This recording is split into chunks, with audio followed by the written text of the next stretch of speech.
ji'a tokko guutuu kan itti fufu har'a jalqabnee jirra.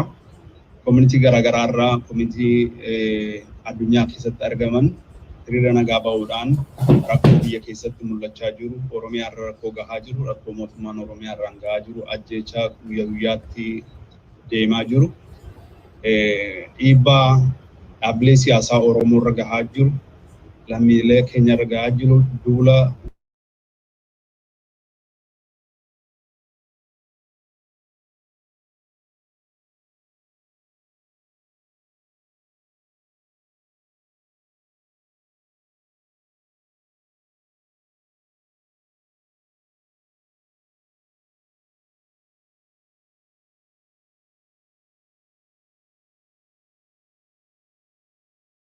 ergasiis lammiileen Oromoo guyyaa guyyaadhaan addabaabaayii irratti ajjeefamaa jiru. Isa kana mormuudhaan addunyaa yeroo isheen dhiibbaa gochaa jirtu kanatti waan Oromoolee akka isaan arganiif Oromoo irra gahaa jirullee akka isaan arganii fi harka wal qabannee sagalee Oromoo dhageessisuudhaaf wanni kun jalqabne kampeenii kana jalqabne isa kana laalchisee taansee bal'inaan Dr. Banti isiniif dhiyeessa.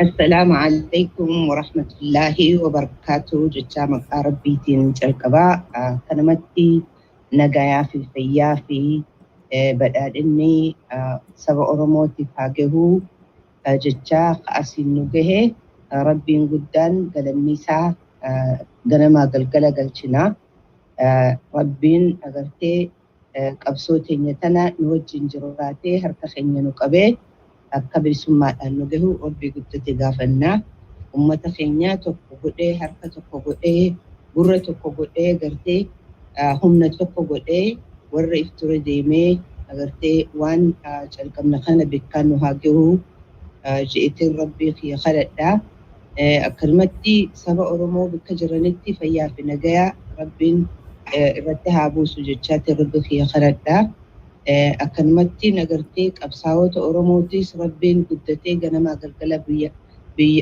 بيجرنتي بكجرنتي ربي وجن هاجرات وجدات ربي في خلدا أكلمتي أجرتي إنما سبع أرموتي فوق أمهم داو فيا في نجايا أكك أباتر ربي في خلدا ربين قرتي ورا أفان تقوته حركة والكبتي وانجر كبخنا بتانجه ربنا قدو أكرمتي قرتي سبع الدنيا اللي خسبع أرموتي فوق أمي سبع أرمو برا أبتي وجي والأسفل تربي كان جو ربنا فعبدو فرنوها هدو ميسو علامنا نما ساعة إهابهان ربنا فرنوها هدو ميسو سبخين نجان هايهو ربين بلسماتان فيتنوها باسو جئت الرب خلقنا بحق سبحان ربك رب العزة أما يصفون والسلام على المرسلين والحمد لله رب العالمين.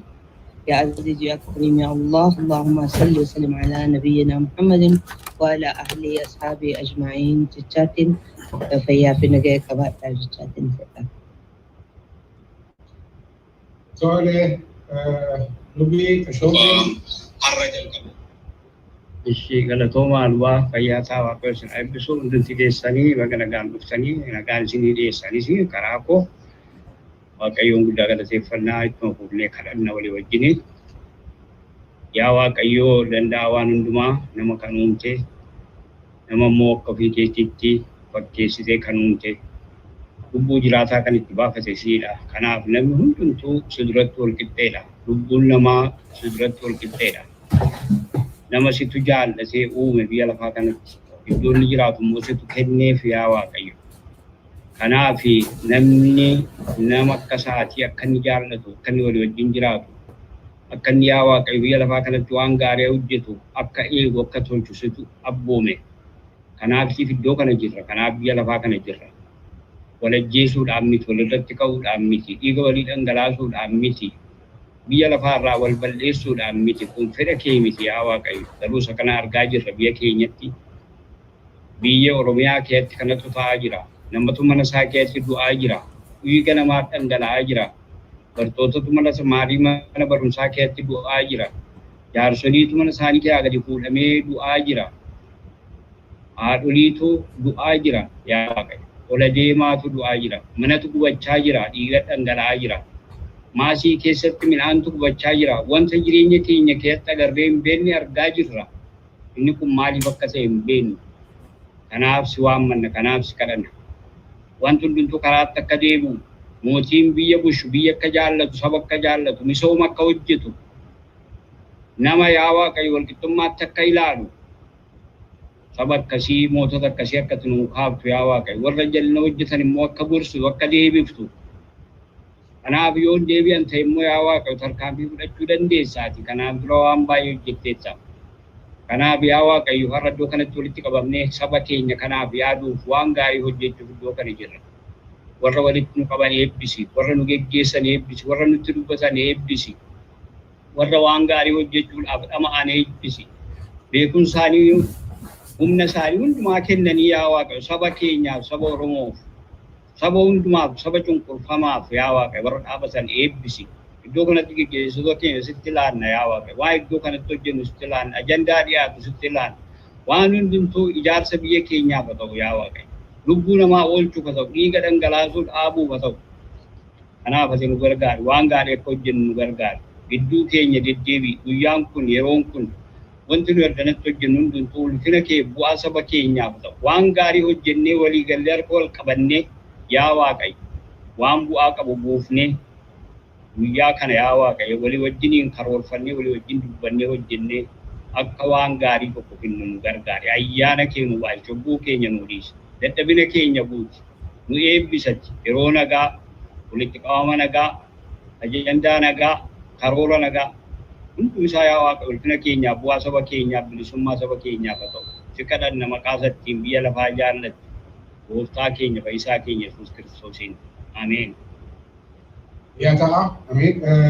Warri kaan hafan immoo Lolaa Saamu'eelii fi Sheekii Mahammad Baabiyaan argaa isiniin immoo gara dhumaa irratti mucuuftu warra waaqeffataa keessaa isin jiraattanii amma sagantichumatti itti lixa.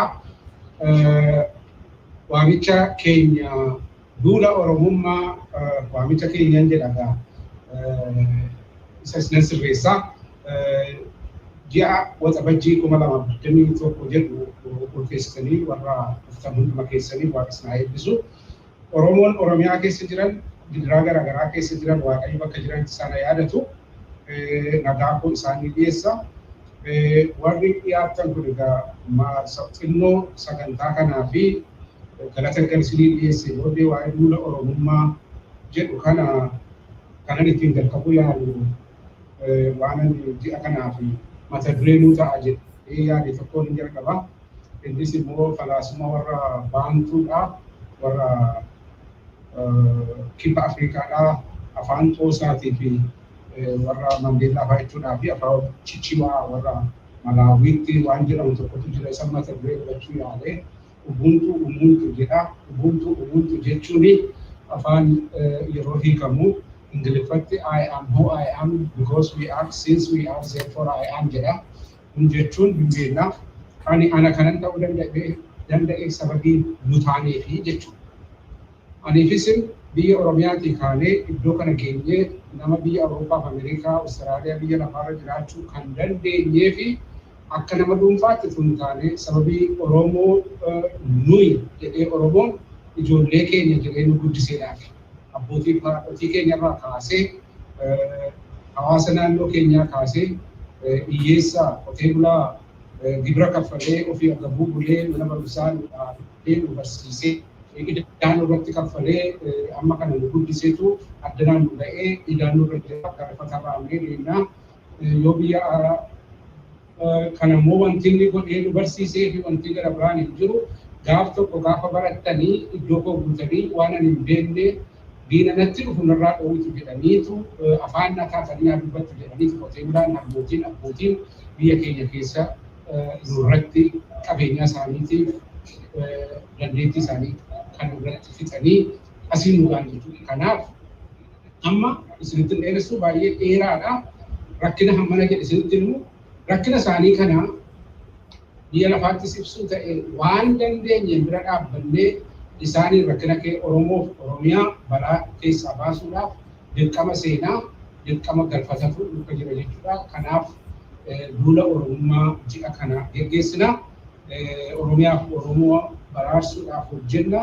Isa kanarratti qaamotiin garaagaraa nu duwwaa miti yeroo jalqabne Oromoo Human Rights Group jennee yaada kana jalqabne booddee maal kan keenya duwwaa miti guddina Oromummaadha. Nama baay'eetu hojjechaa jira kan kana fakkaatu kan jedhuudhaan hawaasota hambaa jiran hundumaa kan bakka bu'an kan dhaaba amantootaa akkasumas immoo kan beektotaa kan ogeeyyii akka isaan sponsor godhanii kan isaanii ta'e wajjin hojjennu malee kophaatti hojjennu kan jedhu koreen advocacy OGF-dha walii galee kanaaf dubbiinsaa kan OGF miti kan Human Rights Group miti kan Oromoo Maraati kan jedhuudhaan duulli Oromummaa kan keessanii itti jalqabdaniitu Frankfurtii fi Minisootaan kaleessa jalqabaniiru warri kaan immoo tumsa waboo jedhanii galgalas jalqabaniiru kun ji'a kana guutuu itti fufa jechuudha. Duulli kun kan nama an Oromoodha.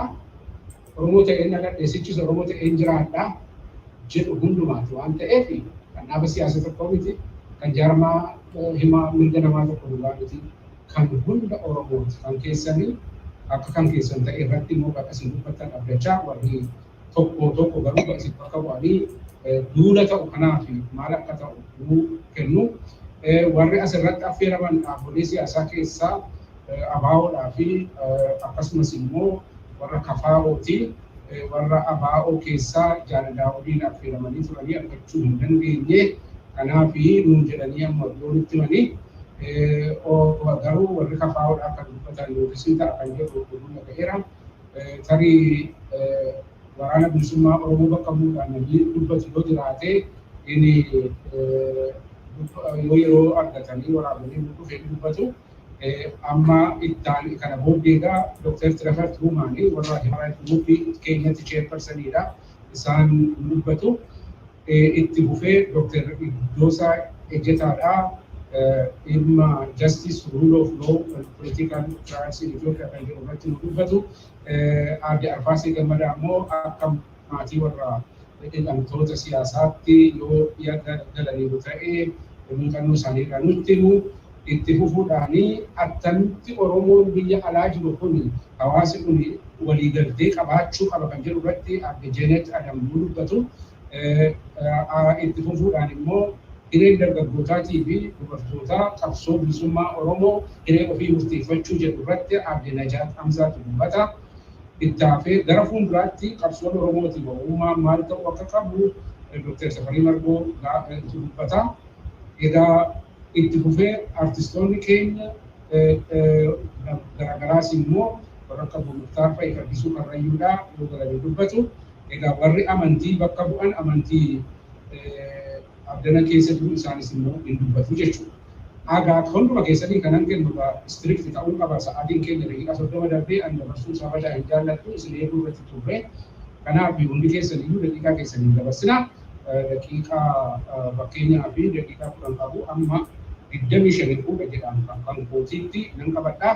Isa kana ammaa fi warri adda bilisummaa Oromoo bakka bu'an sababii hin jiranii amma kan KFO bakka bu'anii addana jiran sida argeeraa isaan dhiyaatanii daqiiqaa qaban irratti daqiiqaa 11 dhimma duula Oromummaa kana ilaalchisee haasa'uu godhu jechuudha.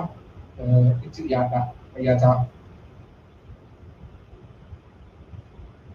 Irraanaa Kaasaa fi obbo KFO kan bakka bu'an amma Minisootaadha kan jiran amma asirraa haasa'an jechuudha. Carraan ofiin ittanii fi galatoomaa jechuu barbaannaa durseenii akkuma diramallee yeroo siin kaasee egaa Dr. Mararaa turee namni affeeramanii turan waltajjii kanarratti haasaa akka geggeessanii sababa teeknikaa fi addaatiif hirmachuu hin dandeenye kanaaf bakka isaan bu'ee waan muraasa jechuu yaala. Duulli Oromummaa eegalee Oromoon gaafa cabee gabrummaa jalatti kufeetii duulli Oromummaa eegalee takka danchiteen beeku bifa adda addaatiin itti fufee har'a ga'e jechuudha. Duula kana keessatti Oromoon wareegama guddaa kafalee jira, injifannoo gurguddaa argatee jira, ammas kaafanitti jira, kunis itti fufuu qaba. Duulli kun bifa kamiin deemuu qaba, maal ta'uu qaba waan jedhu irratti gabaabsee yaada kaasuu barbaada. Innis manni keenya akkuma beekamu keessaa waggaa 2014 irraa kaasee kan masaanu kana haasofnaa karaa nagaatiin bahee qabsaa'ee qabsoon hidhannoolee nama ture Oromoon haala qindaa'een tokkummaadhaan ka'ee qindaa'ee diina kana dura biyya san saamaa turee fi ilmaan Oromoo miidhaa guddaa irra geessaa ture ofirraa buusuu danda'ee ture. Haa ta'u immoo yeroo sanitti haala adda addaatiin paartileen siyaasaa Oromoo biyya keessatti gad dhaabatanii ijaaramanii humna waan hin qabneef oromummaa mootummaa keessa jiru sun afaan jijjiiratanii as bahanii nus Oromoodha kaleessa dhiibbaa saba biroo jala turre malee dhiibbaa humna biroo jala turre malee kanaaf isin ceesisuu dandeenya waan jedhanii fi uummanni keenya karaa saniin jira sana amanee yoo balleessaa ofii kaleessaa irraa deebi'anii fuuldura nu deemuu danda'an jedhee dhiifama godhee fi waan sana carraa ilaatee fi turee har'a immoo Oromoon maal keessa akka jiru deebinee duubatti deebinee kaasuun hin barbaachisu waan lafarratti argamaa jiru waan lafarra mul'ataa jiru. Kanaaf Oromoon ammallee qabsootti deebi'ee jira bifa hundaanuu jechuudha. Karaa Baaleetiinis karaa Booleetiinis Oromoon qabsootti jira. Inni kuni akka galmaan gahu maal gochuu qabna? Oromoon amma biyya keessa illee hiriira jira, mormii jira, hidhamutti jira, reebamutti jira, ajjeefamutti jira, gidirfamutti jira, biyya alaattis Oromoon qabsoo jira, karaa irra jira. Haa ta'u immoo qabsoon biyya alaa kunillee haalota keessatti naannoo hundatti uumamanii wal qabatee karaa dippiloomaasiitiin injifannoon gurguddaanis argamaa jira. Waan kana akkamitti itti abboomna, akkamitti opportunity isaa fudhanna, akkamitti gara opportunity jijjiirra waan jedhu kanarratti mari'achuun baay'ee barbaachisaadha waan jedhuuf qabxii muraasa kaasuu na barbaachisa. Qabsoon keenya kun lafa qabachuu isa barbaachisa. Gaafiin uummata Oromoo gaafii siyaasaati. Gaafiin siyaasaa immoo deebii siyaasaa barbaada. Deebii siyaasaa qabaachuu fi dhaabbileen siyaasaa Oromoo cimuun baay'ee barbaachisaadha. Hiriirri uummataa nu barbaachisaa. Rooliin yookaan gaheen aktiivistootaa nu barbaachisaa. Gaheen hayyootaa nu barbaachisaa.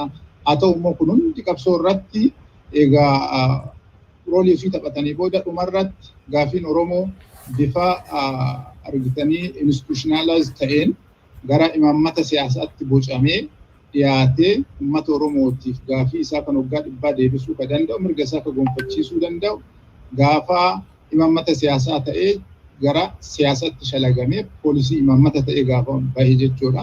Isa kana gochuu keessatti dhaabbilee siyaasaattu gahee guddaa qaba, shoora guddaa qaba. Kanaaf Oromoon waan kana dhaabbilee siyaasaa Oromoo kana baay'ee cimsachuun gargaaruun, waliinis gargaaruun, yaadaanis gargaaruun, miseensatti ta'uun baay'ee barbaachisaadha. Akka diinni keenyaa wanni irratti hojjetaa jiru inni guddaan Oromoo politikaalii dadhabsiisu. Siyaasaan Oromoo burjaajessanii, waliin dhahanii, wal wallaalchisanii, ijaarama dhoowwanii achi booda uummata ijaarama hin qabne, uummata siyaasaa cimaa hin qabne, uummata tasgabbii hin qabne uumanii bakka hedduutti amantaan, sabaan, lagaan, gandaan qoodanii gabrummaa durii jalatti deebisuudhaaf hojjechaa jiru halkaniif guyyaa jechuudha. Kanaaf agarsiisni inni guddaan waanuma waggaa 2-3 kana keessa dhaabbilee Oromoo warra dhugaan Oromoodhaaf qabsaa'anii fi Oromoof qabsaa'aa jiran irra gahaa turetu dhagaa guddaadha jechuudha. Har'a hooggantoonni dhaabbilee gurguddoo Oromoodhaa kan ABO fi KFO mana hidhaa jiru. Waajjiroonni isaanii bakka hunda cufamee jira. Miseensonni isaanii ajjeefamaa jiru, reebamaa jiru, hidhamaa jiru, gidirfamaa jiru. Kanaaf uummati keenya akka dhaaba mataa ofii hin qaban, akka hooggana mataa ofii hin qaban, akka siyaasaadhaan tasgabbaa'ee waan gaafii isaa san fedha isaa san bifa siyaasaatti imaammataan bocatee dhiyeessee dhaabbatee waan sanarraa faayidaan arganne gochuudhaaf burjaajessuu irratti hojjetaa waan ta'eef ummanni keenya isa kanaaf harka kennachuun qabu. Siyaasaa Oromoo biratti akka bushaa'u akka ummanni siyaasatti hin hirmaanne siyaasatti hirmaachuun yookaan miseensa paartii siyaasaa ta'uun siyaasaa deeggaruun akka waan hamaa tokko ta'etti akka waan balaafamaa ta'etti akka waan yakkamaa fi haraama yookaan waan argitanii karaa amantaatiif karaa namummaa irratti illee waan hamaa ta'e tokkotti uummata keenya dhiyeessanii uummata keenya siyaasaa keessaa fageessanii achi booda waan barbaadan san ofiitti fe'atanii karaa saniin deemuu barbaadan waan ta'eef yoo kanatti uummanni keenya paartilee of cimsuun baay'ee barbaachisaadha. Miseensa ta'uun baay'ee barbaachisaadha. Bira dhaabachuun baay'ee barbaachisaadha. Kanaaf qeeqaanillee yaadaanillee horiinillee paartilee kana deeggara miseensatti ta'a bira dhaabbadha hamilee ta'aa fi jechuun barbaadaa jechuudha. Maaliif at the end of the days gaafiin Oromoo kan sirnaan deebi'uun instituushinii cimaa dhaabbilee siyaasaa cimaa qabaanni qofaadha. Kun seenaa yookaan immoo muuxannoo nama biraan hin barbaachisu jechuudha. Akka Oromootti 2018 maaltu nu mudate achi dura 1992 maaltu nu mudate gaafa jijjiirama dargiin gara aangootti dhufu maaltu nu mudate waan jedhu kana amma yeroo waan hin qabneef diteelii keessa deemnee kaasuu hin barbaachisnu. So rakkoon keenya inni cimaan paartilee siyaasaa Oromoo diinnis halkanii guyyaa baajeta mootummaatiin irratti xiyyeeffatee diigaa inniidha. Nutis paartileen kun aayilaand irra hin jiranii yookaan kophaa isaanii samii irraa gadi hin bu'anii uummata keessaa bahanii dadhabbinnaaf cimina isaaniitiin illee bira dhaabbannee gorsinee dadhabbinna isaanii akka fooyyeffatan cimina isaanii immoo akka jabeessan gara hundaan yoo tumsine malee gaafiin keenya kun gara fuulduraa furguggaatee galma gahuu waan hin dandeenyeef gama kanaan waan isinirraa eeggamu hunduu akka gootanii fi ijaaramni gama siyaasaatiin isaa ta'u gama civic societytiin gama communitytiin baay'ee murteessaa fi baay'ee barbaachisaa ta'uu isaatti amannee bakka jirru hunda bifa qindaa'een bifa addaan citiinsa hin qabneen har'a wanni keessa jirru waan jiraachuu dhabuut jechuudha. Matter of survival. Isa kana irra aanuudhaaf uummata keenyas balaatti as deemaa jiru kana hanqisuudhaaf yookaan minimize gochuudhaaf hambisuudhaaf ribarti gochuudhaaf rakkoolee naannoo sanitti uumaman kanas akka opportunity jijjiirachuudhaaf ijaaramuun halkanii guyyaa qofa wal qabaachuun walii wajjin hojjechuun fi garaagarummaa jiru kana baay'ee dhiphisuun qaawwaa diinni nutti banu garaagarummaatiin diinni qaawwan ubbanu kana baay'ee hir'isuun barbaachisaadha waan jedhu kaasuu barbaada. Kana irratti gaafiin yoo jiraate gara duubatti bifa gaafiif deebiitiin itti deebi'uu ni dandeenya ta'a. Ammaaf tarii yeroo naa kennamee yoo dhumate hin beeku asuma irratti dhaabaa galatoomaa. Baay'ee fayyaa ta'a. Yeroon keessan daqiiqaa lama hambiftanii fixanii isa akkasii kanan barbaada. Gaafiif deebiin yeroo jirutti itti deebina ta'a. Fayyaa ta'a isiniin jedhaa isa taanutti dabarra bondiris galatoomaa taamsa duudhaa dabarsitanii. Itti fufuudhaan waboo kan wanti dhufe jira Jamaal. Luba banti waboo unnamuudhaaf yaalamaatti jira yeroo neetwoorkiin rakkisaa akka ta'e himanii jiru. Garuu giddumatti yeroo isaan dhiyaatan dhiyeessina yoo nu qaqqabeef. Karaa Jamaal garuu kan ga'e yoo jiraate Jamaal.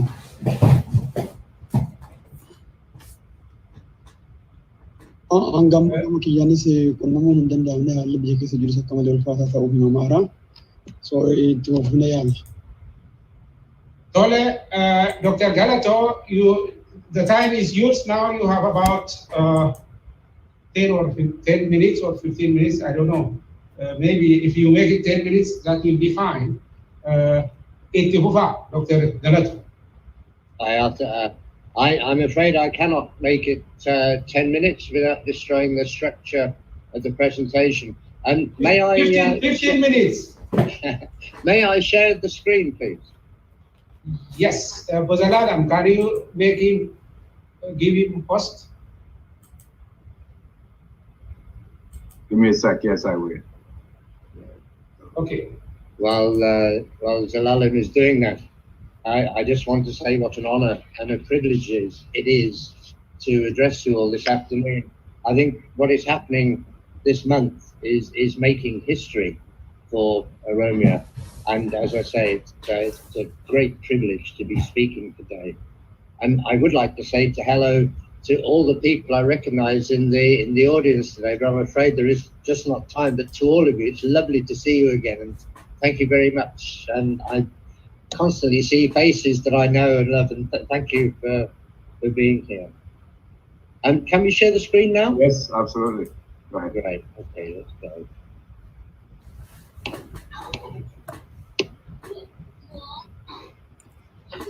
Hey. Right, can you see that? Yes, we do see. Excellent. Well, you'll recognize this. This is in September 2018 when the OLF made a triumphant return to Finchine. But even then, there were problems. We were directed to a different place to give the talks a couple of days later. And the presentations were hampered, not by Abu Dawud, of course, but elsewhere they were hampered because of difficulties deliberately put in the way of the OLF even then. And there were skirmishes in Barayu. We wanted to believe that these were not symptomatic of worse things to come. But then, as information started to come from Jimma, killing of students in October 18, and then December 18, January 2019, we began to see more and more reports of incidents like this. And from a trickle, it became a steady stream, and then a network of informants that had been used by OSG called Gadado, which we'd been using in the 90s and up to 2012 or so. That was reactivated. And command posts, just as in the Derg time, were set up with a garrison mentality where troops were sent out to terrorize the neighborhood. And there's a communication blackout in these areas. It's under a shroud which stops information getting out. But killings have been occurring on a scale that we've not seen since the Red Terror. And then it was political killings, just like now. I just completed report 56 for the Oromia support group, which will be published tomorrow.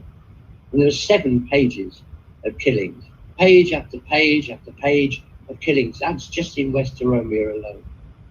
In the report is a report from brave human rights defenders in West Wallaga over the last 2.5 years, who catalogued abuses in 5 districts out of 23 districts in West Wallaga. And remember, West Wallaga is just one of 17 zones in Oromia. So 5 out of 23 districts there, 124 killings in 2.5 years. Now, only 19 of those had been previously recorded by OSG. That means we just recorded 1 in 6 of the killings that had been happening. We get a trickle of information from elsewhere, and some incidents are notorious, as in the killing of Emmanuel Wandimu on May the 11th. But most incidents don't reach the media. Who amongst you who's heard of Emmanuel being killed on the roundabout in MDhO on the 11th of May? But how many of you know about 25-year-old Lamukeno, who was taken from MDhO just 3 days before, taken to a military camp, shots were heard, and his body was found by the military camp next morning? Remember that information is our most powerful weapon, and we do need information on abuses. Federal troops, Oromia Special Forces, Amhara Special Forces, and now embedded Eritrean troops are systematically eliminating Kero and OLF suspected supporters. And this is elimination, not detention. It's a murderous campaign. Usually, in OSG reports, in one particular area, you get, say, 100 people detained and perhaps 10 or 5 killed. But in this, under this regime, we're seeing in the West Wallaga report, for example, they list 204 named detainees, but 124 killings. Now that's a ratio of more than 1 in 2, rather than less than 1 in 10, which we're more used to. Indeed, this is a murderous campaign. Some of the killings are frivolous, like Amslu Gudeta here, shot merely for target practice in Anfilo. And just as in 1992, the brightest and the best of our youngsters are being creamed off and killed. In 1992, it was activists for the OLF who came out of the woodwork during the year of transition, and then they were identified and put in prison, tortured and or killed over the ensuing 18 months after the OLF were overrun. And now we see a similar thing where people in 2016, prominent because of their defiance of the government, and they brought down the government, the Kero youth, and they were elected into positions of authority in the local administration. And now they are being wiped out systematically. School leaving certificate exam sitters are being taken out and killed.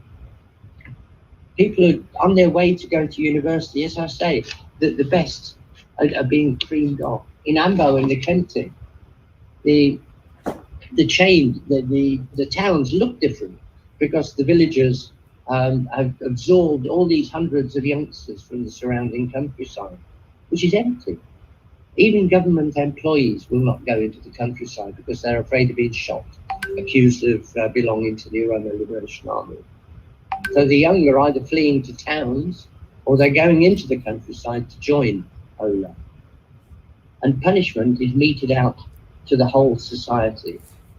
Families of Kero, families of Ola members are having their houses burned down, like this family in East Shoa. 3 households. One, the household of the suspect who's meant to have joined Ola, the household of his brother, and the household of his father are burnt, as you see in the picture. The families are thrown on the gate, as it said in Wadado. Travel is difficult. The curfew, areas are off limits. Commerce is breaking down in areas under military law. Crops are burnt or not grown. Farmers can't attend their farms. People can't go to their coffee farm because they'll be shot. Cattle are taken, they're slaughtered or sold by commanders in the market for their own profit. Ambulances are commandeered by military forces.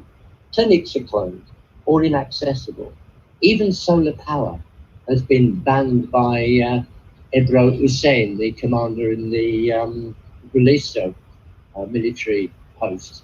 He said anybody using solar power will have their house burned down because you can use it to power telephones for the Wobo, for the Ola fighters. Maro Deriba's parents have both been in detention for over 6 months. His father is said to be seriously ill now from all the torture and beating he's had.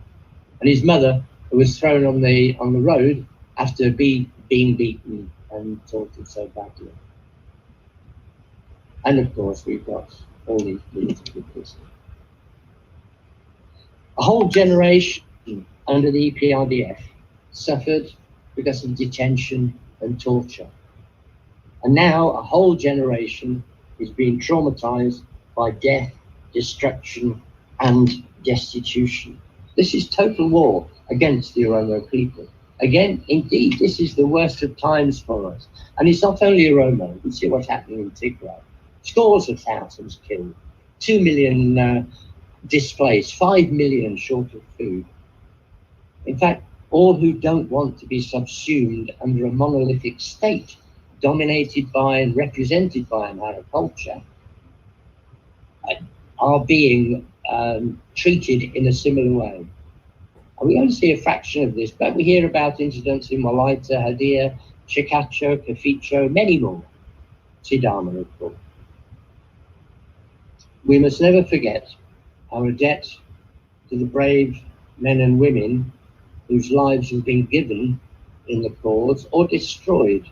And I've seen so many lives destroyed, if not in Ethiopia, than by the vicious asylum and refugee system in the West because of their involvement. So it is the worst of times, and we must never forget these people. But also, we should have great hope. We are poised on the edge of momentous historic change. We know what we want in the short term and the medium term, and we know how we're going to get it. We are supported and recognized more than ever before.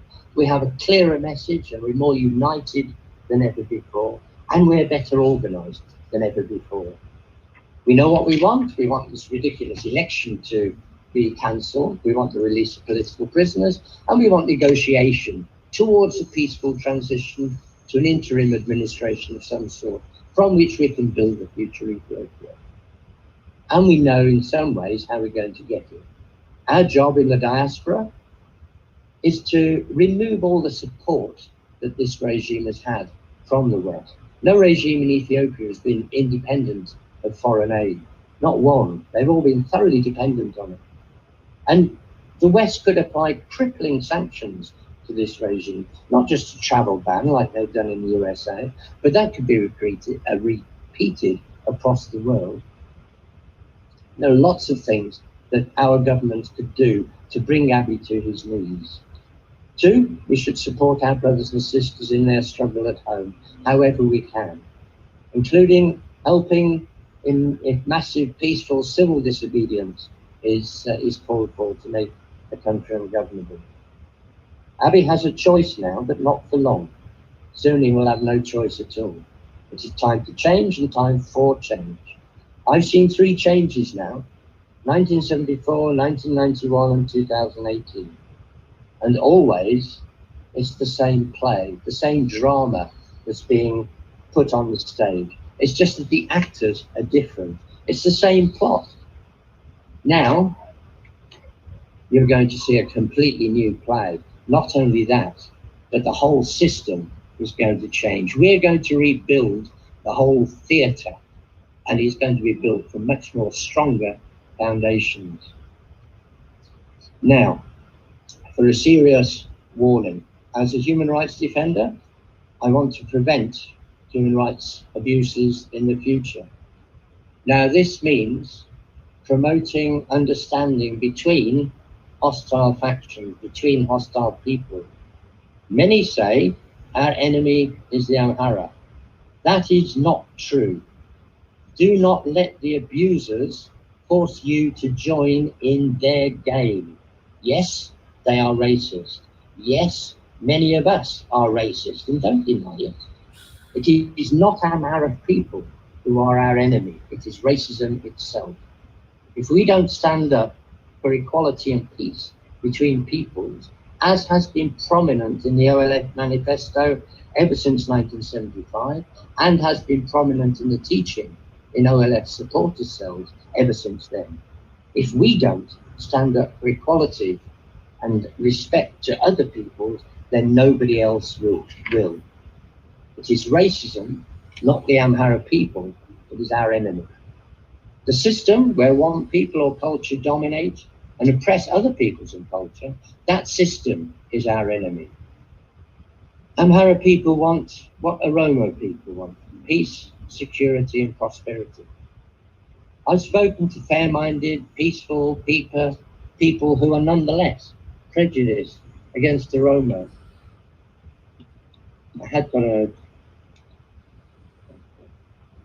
We must extend hands of friendship, understanding, and respect to Amhara as a people. Not Amhara militia, of course, as the Oromo farmers in Jile Duguma said. If they come running at you with a gun, shoot. But ordinary Amhara people need reassurance, not bullets, and time. Be aware of the propaganda that Amhara people have been soaked in since birth.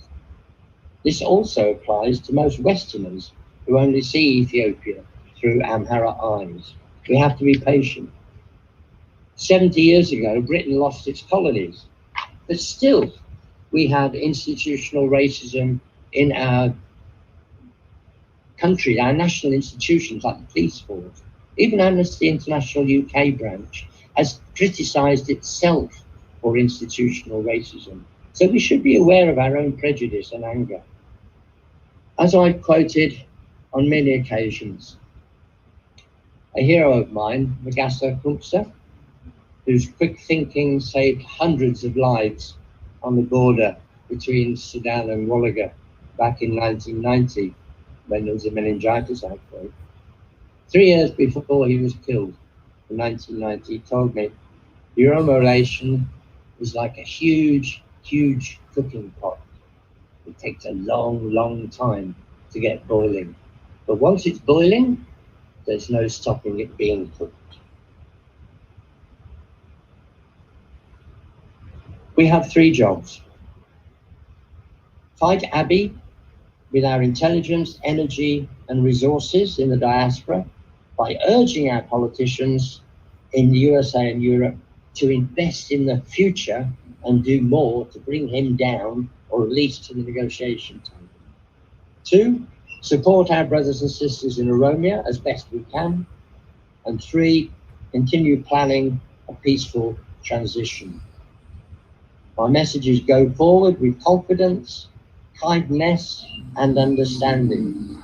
And finally, Ha Kanu, Ya Oromo Ha Kanu, Bilisuma Diat Era, Torah of Dura Ademu. Galatoni. Thank you, Dr. Galato.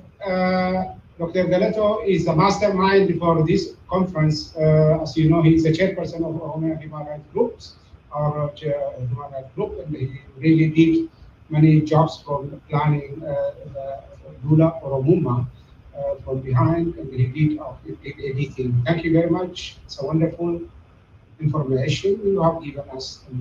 You used 15 minutes. That's fine, Dr. Galatoma. Thank you. Amma itti fufee Dr. Iddoosaa dhaafin kennaa. Dr. Iddoosaa Ejjetaa. Isinis immoo sa'aatii keessannaa eegdanii jettu jechuudha.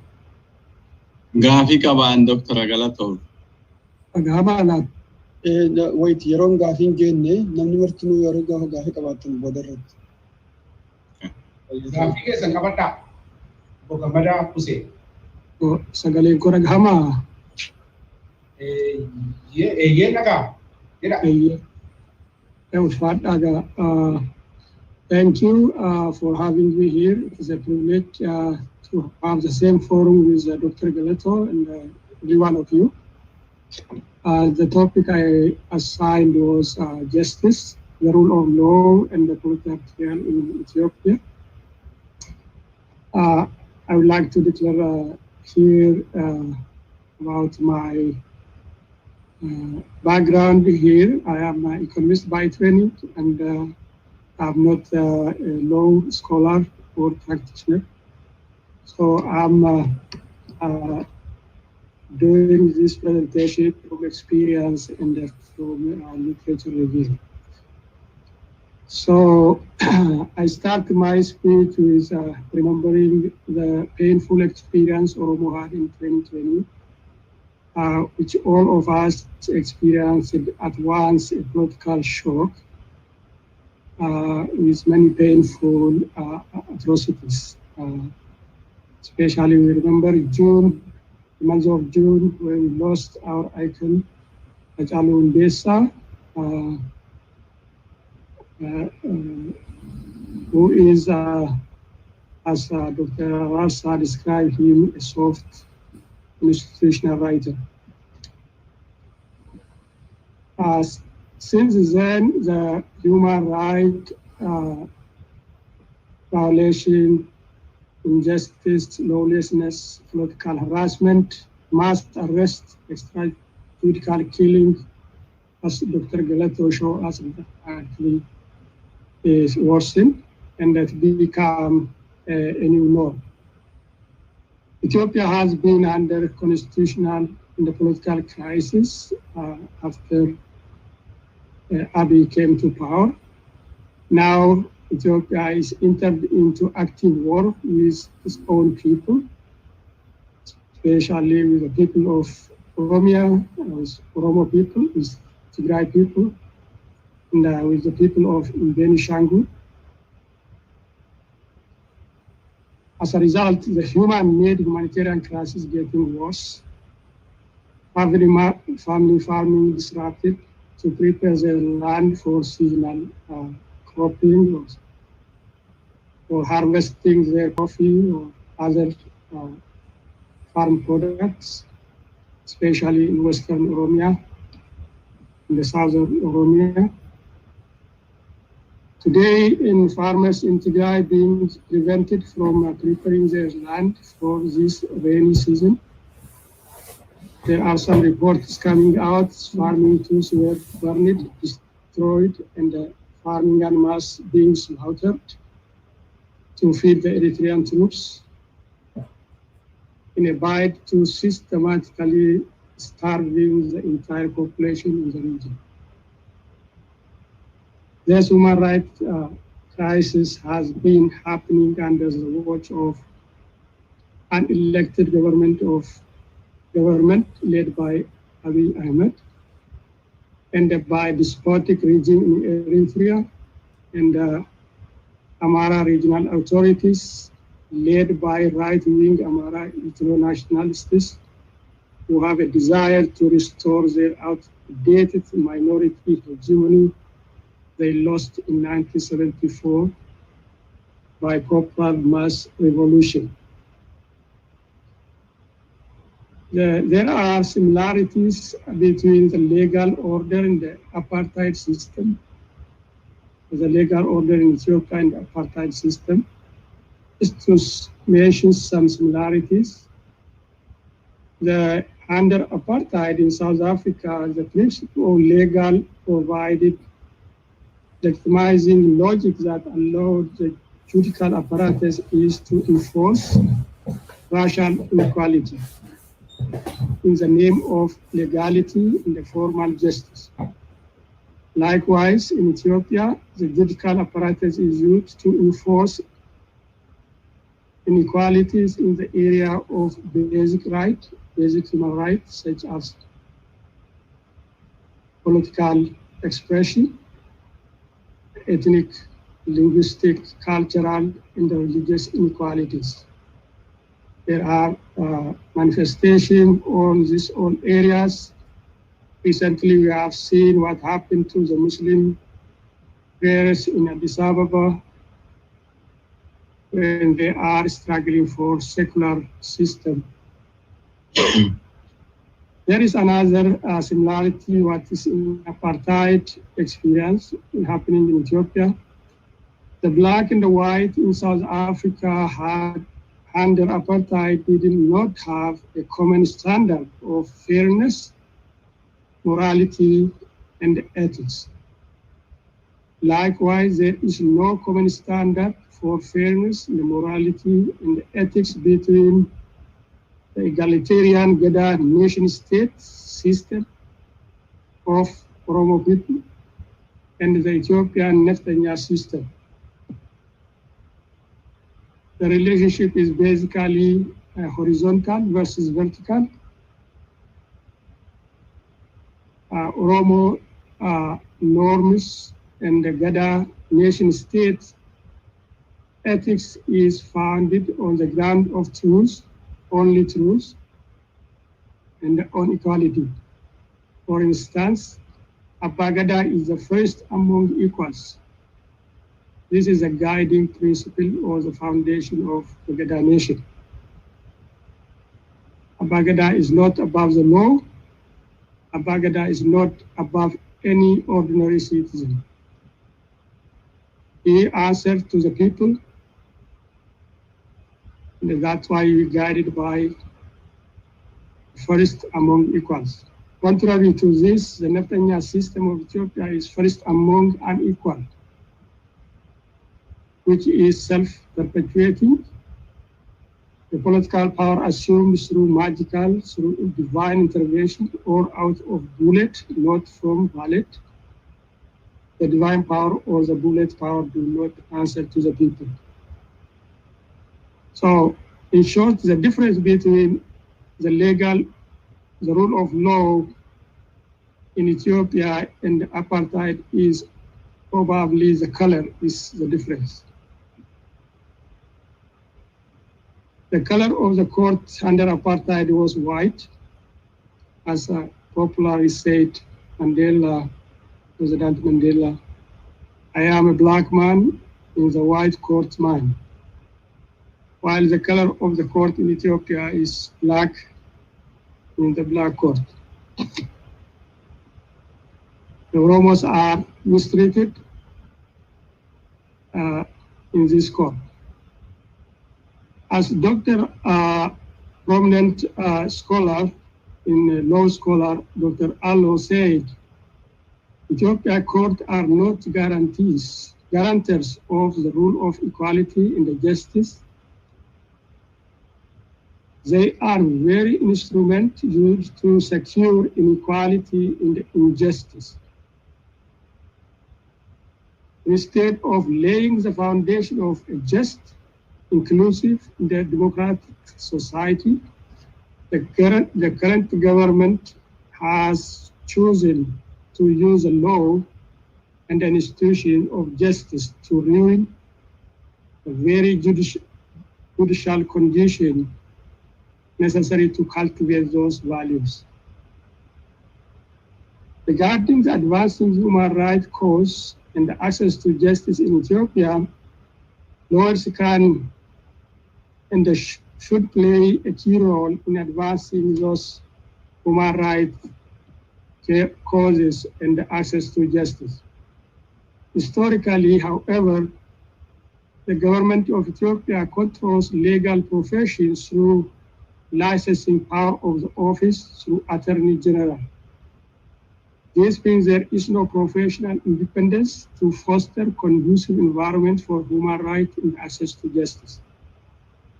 The Ethiopian government discouraged and the occasion took active steps to prevent the formation of organized lawyer bar associations, fearing that organized bar could be challenged the power of the government. Some bar association members and their members were prosecuted. At present time, violations committed were primarily by the third party. This is under EPDRF. The state was directly the primary perpetrator.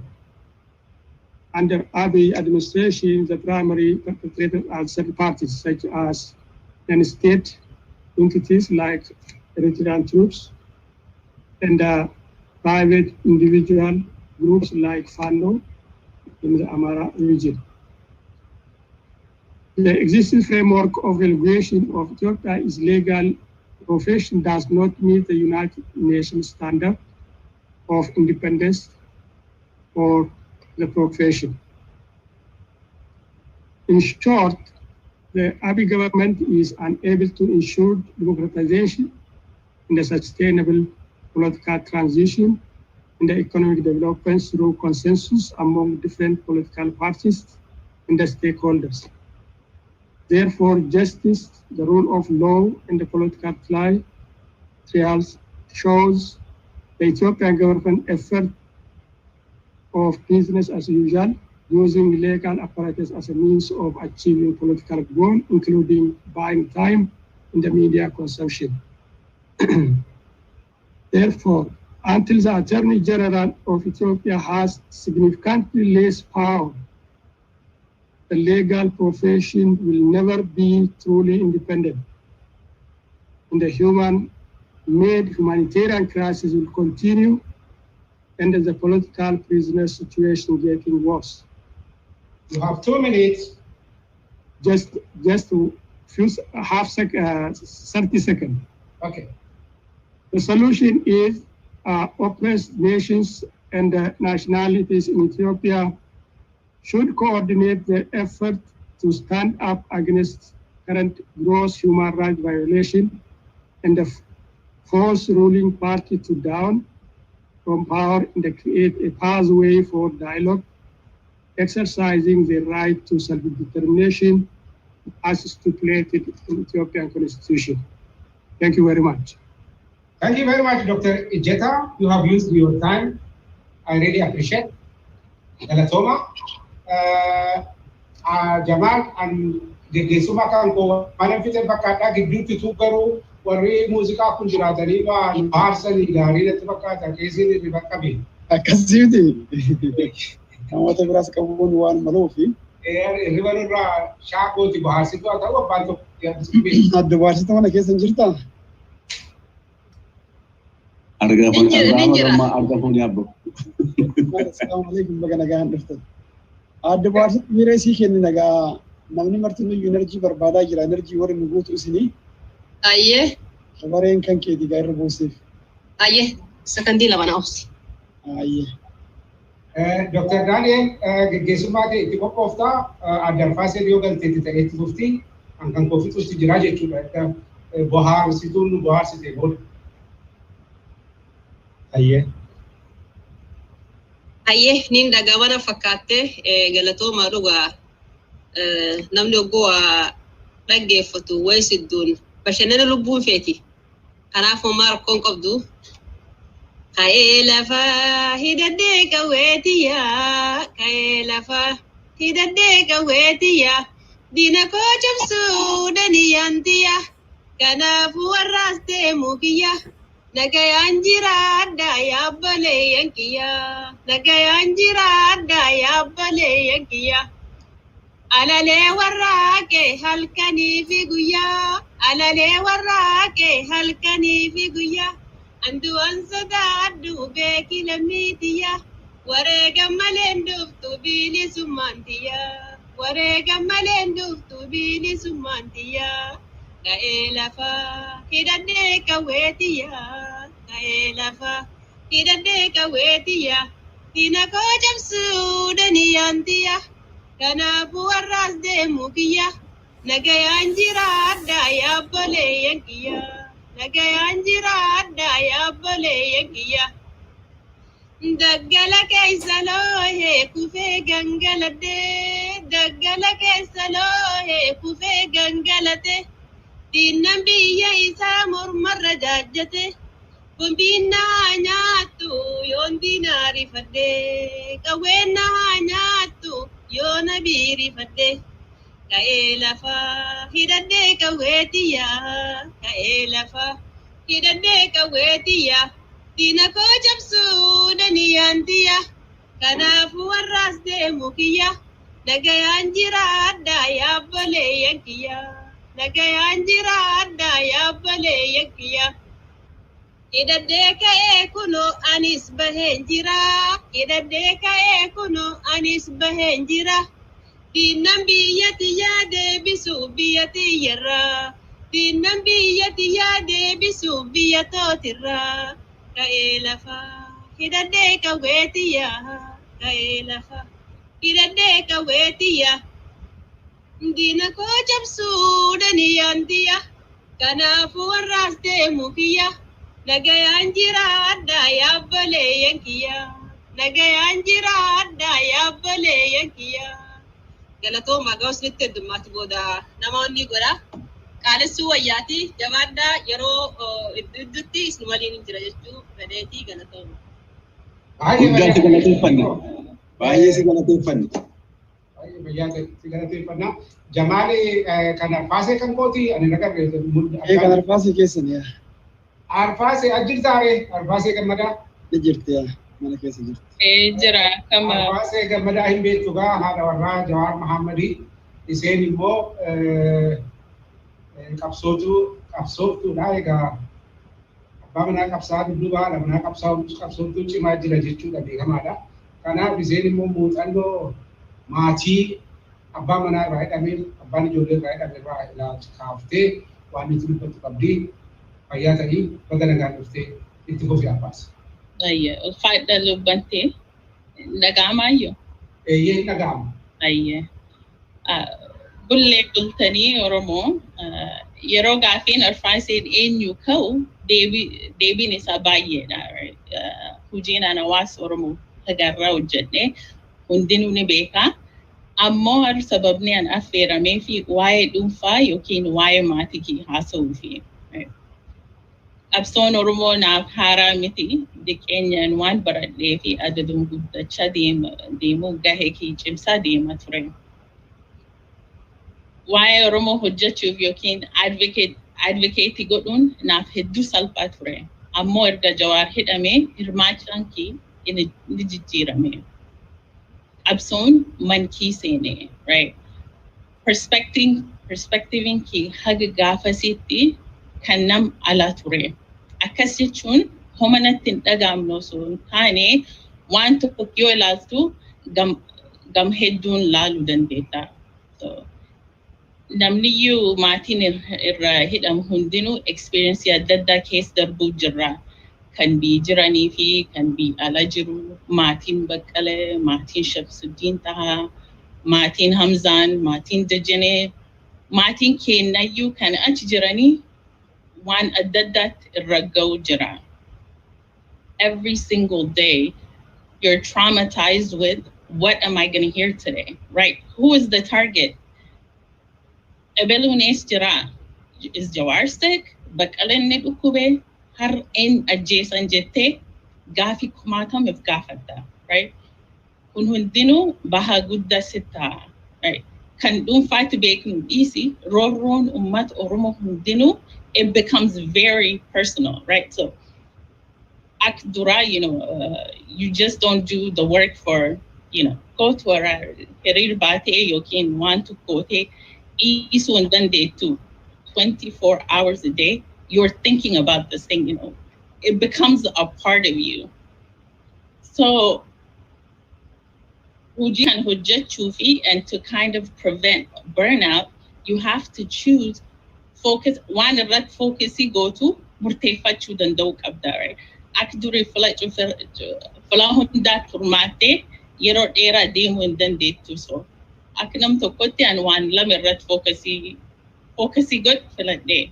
Tokko advocacy. So I have to do the advocacy work, right? Because akka facet waan hedduu narraa eegama. Kalamaffaatti haadha ta'uu, right? Ammaantan Oromooni abbaan isaas jiraate, I can't leave him to him and do the advocacy work. So I have to balance being the mother for him that he needs, being there emotionally and all these things, while also being there for my community.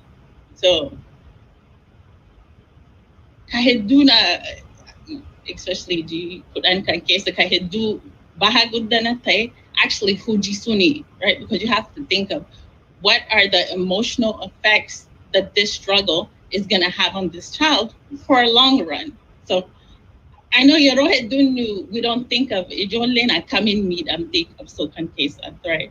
Soon akumwani birdabarre because there's so many bigger issues going on halkaniguya, especially kabi case jiru once you because I'm not physically there, right?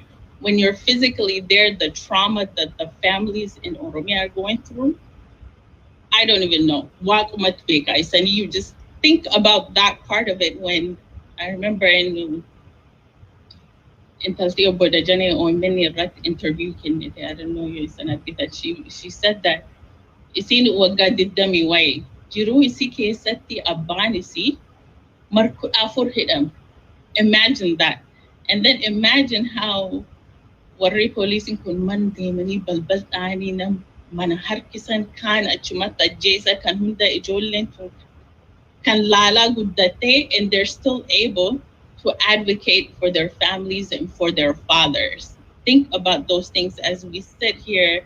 Diaspora case ta one can abachun dirkam nam hundat, right? Bahan kun heddu guddada. So mati kan hunda kesa think coming back and eradicate Sudanda, right? For example, I'm Turban and DC Terira Germity. So hagam madem wemburte sine because kamis Oromon preschool ifitata Jamaat ebifam. So denga the Kalayan Oromo, DC demu yadu jirajin. It's like I come in Demta and Thursday man bottom Saturday. Jamaat ebifam.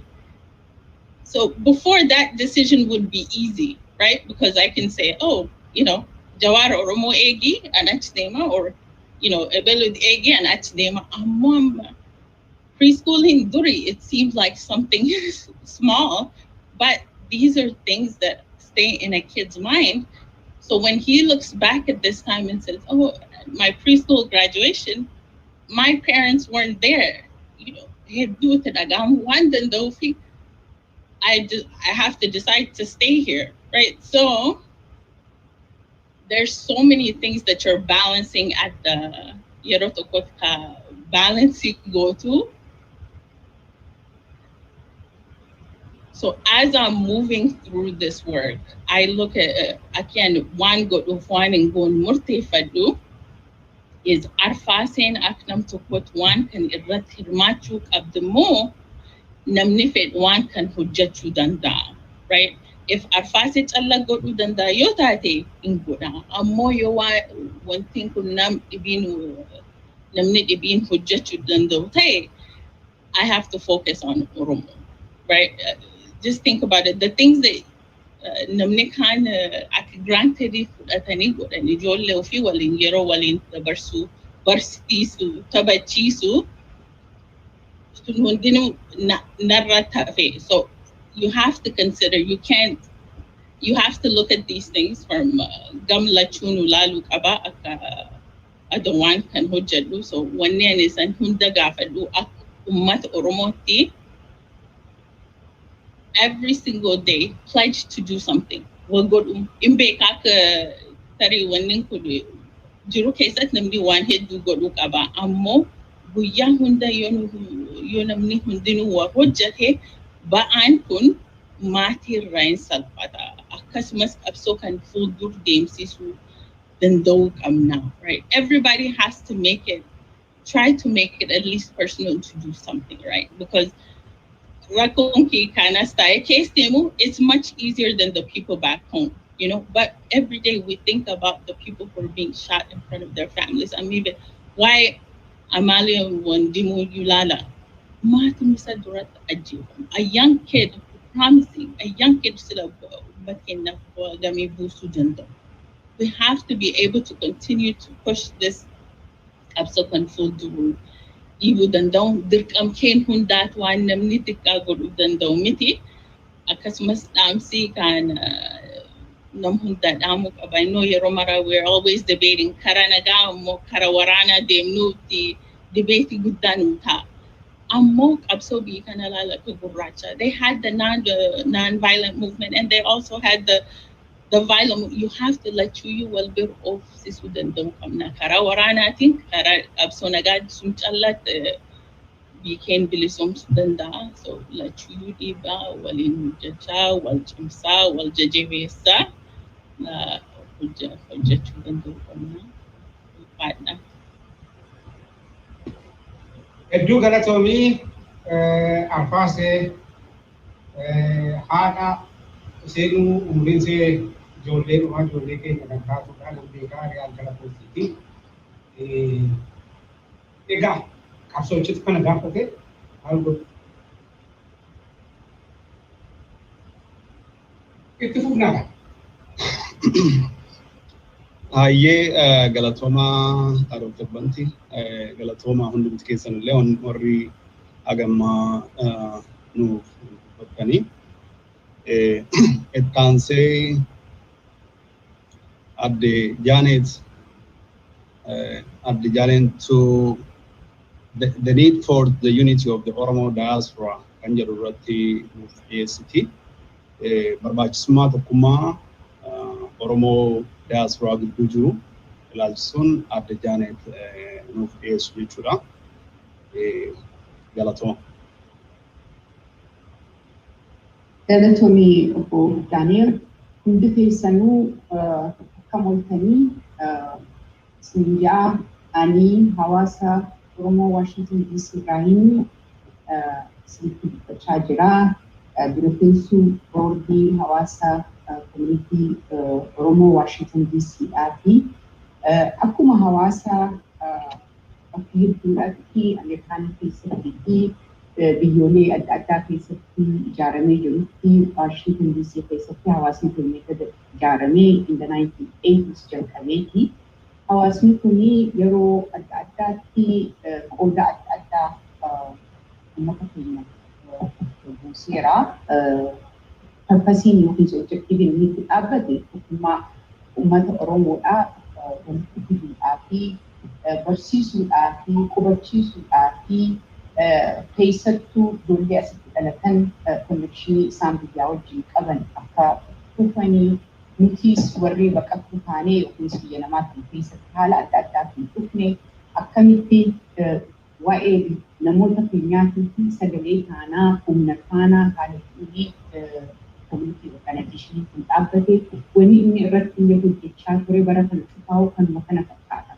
Yeroo adda addaatti ogaa rakkinii biyya keenya keessatti roboon hammaattee sagalee ta'uudhaan ogaa haalli mijjeessee hubannoo biyya kanaa keessatti qooda fudhachuudhaan hojjechaa ture.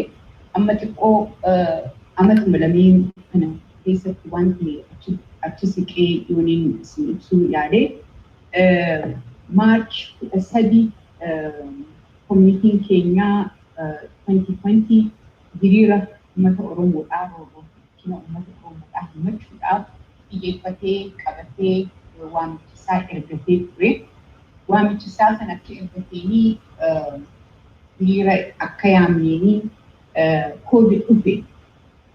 So COVID-19 dhufuu isaatiin hiriira nuti March 3 2020 qabannee ture sanii lakkii ammaan kanaa namni walitti dhufuu hin dandeenyu hiriira kana godhuu hin dandeenyu haa ta'u malee xalayaa keenya State Departmentii hin galchine jennee xalayaa keenya State Departmentii galfanne. Xalayaa keenyaa wajjin immoo haala biyya keessa jiru waan xiinxaalee agarsiisuu keessattuu dookimentii ta'ee namooti ajjechaa fi du'a isaaniisa rakkina namni keenya irra gahaa jiru manni isaa hasaamamaa jiru kan gubachaa jiru agarsiisne. Dookimentii sanii wajjin xalayaa keenya galchinee State Departmentii qofatti Human Rights Commission isin galchinee Amnesty International isin galchinee hiriirri keenya hafu malee waan hojjetamuu irra jiru sagalee uummata keenyaaf ta'uun itti fufnee jechuudha. Kana ta'ee namoota manatti galee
ولدت همدن أقول جدا أقول كاس أقول مرهم مالي في أقول اسم بيت ودي بيت تنيكو واشنطن دي سي أن أرى الدنيا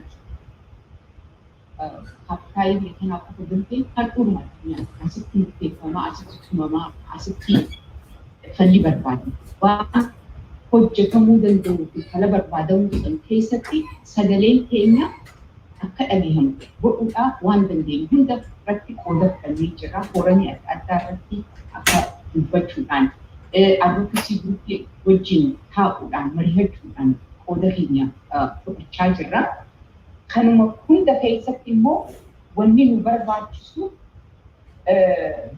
ركينا كينيا كتشو دندينو حكومة الآن والبرد الآن سجلين كينيا تكون بقولان فإن كان عمل لي حكومة أبو بدن نمالا فإن كان مالكي نمي غري سياسة يعني نمي غري كوميونيتي فيسار نمي غري institution أدى فيستي كودا فكما رايتو هاتو كودا فكما هاتو تملي أوجا بكتك أيدي بكينيا وأي سياسة أوجا هاسون نتوري community we're a gate of the we're at a common at home.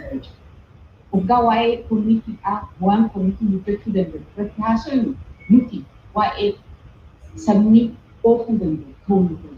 Alco Dokora Kinyan and Art Wajarati, Hawasinis, political institutions, European human rights, Tuntis Party, Hokuman the virtual rendering, Hoku and Gate Button. حكومة بتشوف حكومتها وتعرف بكت كمية بكرين يسن بيني أكثر تيجونو بيجي هراسة دان بسافر فلني ولكن أمان تقولهم ولي كتير دان دي مرتي أكملتي والدرا في دنبا دينا leadership.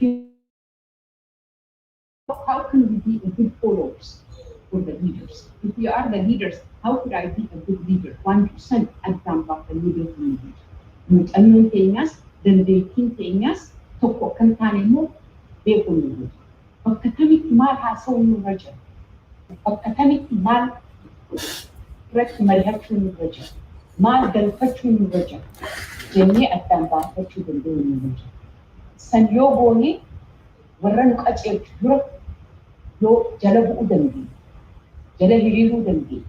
Bakkatti immoo nuti warri akka koominiitiidhaa يرب أمور رجل نبوني ورخاني وجه وحكول كرتشو دنديني فرقان كنا وكجيني كنا أكما دكتور ثم بيكون كنا جانتي يرون جيسيتي نتمو الأتشاجي نتبني إبنسني أمان كان أركنتون أنك إن أمان كان جرتوني بجماعة مكاو يرو بابا كنسرتي دنديسي أكا كومينيتي أتي أمان كان وني بيجي فنيجر جون كتان waan chakkii jira Oromoo hundaafu naannoo warra North America keessa jiru nama hundaafu waamicha goonee jirra. Raalii goonaa State Departmentiitti yookiin immoo BOA'tti yookiin immoo Koongirasatti ammallee karaa isaa mijjeeffachaa jirra. Isinitti ni ibsina. Karaa irra deemuudhaaf teenyu san qopheessaa jirra. Guyyaa Jim'aa ini yang kami saola, yang jumpa yero gabawa ini komunitas fokus politik ini tandem na diri rapote mari kalau COVID itu cak, amma mau jun untuk kujen kabe, bisi akak kuli banamu di ayam dulu at least komunitas lokis namutin diri rasa itu kani wan kata sharing wajib bukani wajib hasoni wajib marihatani wajib katanya akak tandem manis berarti opti berajarra karena sesuatunya da akak berarti aku berarti akak segala orang wani human mo manu mo akak walfaqat akak wani alian bercu adamu jen adamu kabanila bisa asik aku ini around the world aku katakan berarti isu mawajin hojjechaa jirra warra namoota adda addaatti waan godhu barbaannu gorsaa fi waan dhaggeeffachuu nurra jiru cufa dhaggeeffachaa jirra. Kanarratti hojjechaa jirra. Wanni ni dhaamsa. Maa dhaamu akkuma reefuu kana jedhe fedhiin keenya adda adda ta'uu nurra jiru ni danda'a. Fedhii san immoo yeroo fi bakka ibsuu nurra jiru addaan beeknee bakka sanitti godhuu nurra jira. Kanaaf Oromoo hiriira bakka cufaafuu, Oromoo himannaa himatu cufaafuu, Oromoo walgahii godhatu cufaafuu kanaan dhaamuu barbaada. Tokkummaan keenya baay'ee yeroo dagaran cimee dhufee jira. Haa ta'uuti malee nuti immoo akkamitti kana haala jiru kana yutilaayizii godhuu dandeenya. Wanni himannu kana immoo bakka isaatiitti akka isaa beeknee akkamitti wal dura hiriirraa kana irratti hojjechuu nurra jira. Irrattis hojjetamaa jira. Carraan akka hammaan kanaaf akkuma isaatu baay'ee waan guddaadha. Baay'ee galatoomaan isin ja'a. Isin sifaadha. Hedduu galatoomii adde Janet. Dr. Daniel tokko deegaa tokkitti qofaree naaf kennitaa? Eeyyattu. Screen show irratti wanni argaa turtan sun warri mana keessa jirtanis warri ala jirtanis duula kanaaf risoorsii nu barbaachisu kan jennu bakka hojii onnaa irratti maxxansineera weebsaayitii irratti. Tokkoffaa filaayeriidhaan sana achirraa daawwanlood godhaatii maxxansaa hiriira keessaniif itti fayyadama. Lammaffaa immoo iveentiidhaan ji'a kana guutuu deemu bakka iveentis kaalendar jedhu jalatti maxxansineerra warri qabdanis iveentii keessa nu ergaa. Warri haga ammaa hin qabne warri godhannu nu ergaa. Warri biroo immoo warri ooladii maxxanfame ilaala. Kanuma jechuu barbaade fayyaa ta'e booda sitti deebinee ibsa. Ayyee hedduu galatooma. Itti aansee adde Najaat the role of Oromo youth and the women in Oromo struggle for self-determination kan jedhu keessatti gahee qeerroof qarree akkasumas immoo haawwan dubartoota Oromoo qabsoo hiree ofii murteeffannaa keessatti qabu laalchisee adde Najaat itti aansitee nuuf dhiyeessiti. Adde Najaat. Galatoma. Can I share screen? Let's see. Yeah, it is. Yes, you should be able to. Yeah.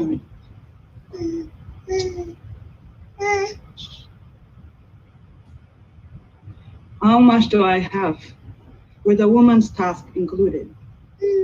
Daqiiqaa 10 haga 15tti. Galatoma. So, yeroo hedduu qabsoo Oromoo keessatti dubartoonni daamuu qabu takka eessa jiran maali dubartoota Oromoo gara qabsoo fiduu wantoota kana dhageenya. I think most of us grew up thinking about what it means to be an Oromo woman and what is being asked of us, and at the same time, the lack of recognition for Oromo women and our involvement in the struggle in many different layers. So I want to touch base on some theory issues and also maybe advocating for a paradigm shift in thinking about how to address the Oromo woman question and link that to the liberation movement, because unless one is realized, the other one isn't possible. And so that's my angle.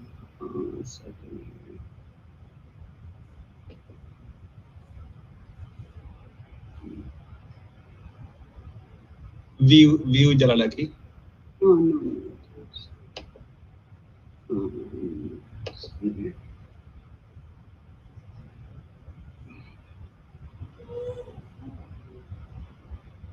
Guddisuun naaf ta'ee fi harka miila jalaatiin akkasumas.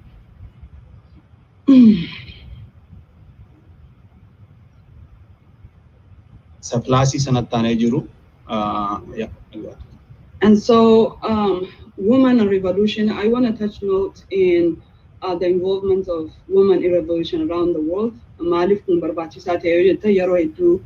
We tend to see a kind of a minimization of women's contribution in our struggle, whether we know it or not. The languages we use to address the involvement or lack thereof of Oromo women in our struggle, and also in the place that we hold in our society in general.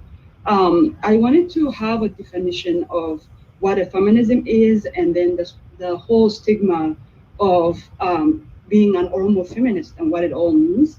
Most of the time we are accused of being either westernized, or that we have this idea of feminism that's downloaded from the Western society. And that is far from the truth. And I think we, or women of this generation, see feminism through the prism of our intersectionality, that is our culture, our heritage, our faith, our beliefs, and all of that encompassing into our own very definition of a feminist. So it is one thing to have that prism, but it doesn't apply to us in that way. So what does that mean? We have our old Gada system that recognized the gender equality as an integral form of that institution, and it's about high time that we bring that into the contemporary society, and not only in just beliefs and definitions and advocating for women to be involved while we're being involved from day one, but more about implementing that consciously and also examining our biases and issues that we implement on a very cut throughout definition of what social norm is for Oromo women versus men, and the role of power and all these other issues. So what does this all mean? And sometimes we hear things like, first we need to take care of the business of liberation, and then we can talk about gender equality as a secondary agenda. And that is the reason why we are stuck in this limbo. The Oromo women's liberation is twofold, and it is the integral part of the liberation movement moving forward. Because unless half of your society is recognized and given the power and the platform and the skills to advance this cause forward, it isn't going to go anywhere. And so the sooner we realize this in a meaningful way, not just, as I said, the artificial invitations, gender quotas, or similar things like that, but more about a true representation and inclusivity in ways of coming up with policies, changing changing a paradigm shift in patriarchy, and how to do that in the most Oromo way possible. That is keeping in mind our cultural heritages, the wisdom we can draw from that, and also make that our integral part of Oromo feminist movement, and bringing that and linking to the liberation movement moving forward. So I'll just run through this. But so what role does an Oromo woman play? We play many, many roles. As my friend Arfase talked from her experience, you can see the burden Oromo women are carrying. Not only are they actively involved in advancing this struggle forward, but they also shoulder the responsibility of rearing a child, taking care of society and their communities, and all of these things are on the shoulder of the Oromo woman. And we know, maybe this isn't done, on purpose, but we see the voices of this woman who have served our society in so many different ways, marginalized even within our society. And I think it's a high time that we see that, and not only see it, but make a conscious effort to make this issue an integral part of our liberation movement. So women around the world have involved in many revolutions. If we look at India, Mexico, United States, South Africa, Cuba, Vietnam, Eritrea, even, and also Chile. I wanted to share that Chile issue because, for example, they were the women of that country that had a different way of attacking the junta of the season back in 1976 or 5 when he came to power. And the way they did that is through art. And they were able to harness the power as women to speak for their men who are being abducted and killed and being disappeared and what have you. And so women have played this role in so many other societies, and so the Oromo woman is no different. And these are some of the highlights in the Indian movement and Mexico and all of these. And then if we look at the South African issue too, when the women were recognized and were put in the center of the apartheid movement, that is when the tide turned, and that of course was concluded with some sort of we can say victory, if not a complete uphold of that society. So why did I bring all of these things up? Because we are tired as an Oromo woman to contribute all of this, to shoulder all of this responsibility, to carry this nation forward. If we can just look at what happened in this past year alone, Oromo women have stepped up to the plate, took center stage, and the youth alongside them uplifted our society when we were in a complete trauma and trance space and attacks from all corners. They were able to lift our society up and our nation up to be present and to be seen and to have our voices heard around the world. But what we tend to see is exactly that. Whenever there is a damage control issue, we are called to the stage to clean up the mess. But when it comes to carving, policies and being integral part of this liberation movement, being recognized for the contribution, our women are usually pushed to the side. And so the women of this generation would like to tell you that we're not asking anymore, and that Oromo women's liberation is Oromian liberation. And the sooner we make that a focus in our struggle moving forward, the better our chances of building an all-inclusive, beautiful, and prosperous Oromia moving forward. And you all know that there are many, many women right now who are bearing arms alongside our men and youth, fighting for our struggle. But we also know that these women and their stories are not being shared in the way that they deserve. For example, just as a joke, when we celebrate Uyago Tata, we might see a picture or two of women who either were martyred or were killed by Ethiopian regime on the poster, but we don't see any of these brave, bold, and beautiful women who have given their ultimate sacrifice to this nation. And I think, as I said, it might not be deliberate, but it is, maybe a bias of sort or something, or the way we're thinking about the role of women in this struggle. They're not visible as much as they should be, because they have earned their place in history. And it's about time that we celebrate them to energize the next generation of women. So when people talk about we should involve women in this activity or that activity, or this group or that group, we're not asking for a quota, or it's not like we're doing a favor for one another. We have an equal right as a member of this society, as a member of this nation, to have a say, not only to have a say, but to be at the sitting table to decide its future, and to shoulder the responsibility of building an inclusive nation from the get-go. Because if we have this as a secondary agenda, we're preparing for another struggle that we don't need to prepare for. And, so, and that's where we are at. And so what to do is that, as I've spoken, we have to be conscious, we have to make and come up with policies and a way to define what it means to be an Oromo woman within the prism of our culture, our identity, our vision for the future and for our country. And when that is set in place, and turn that into some sort of a policy for the nation building project.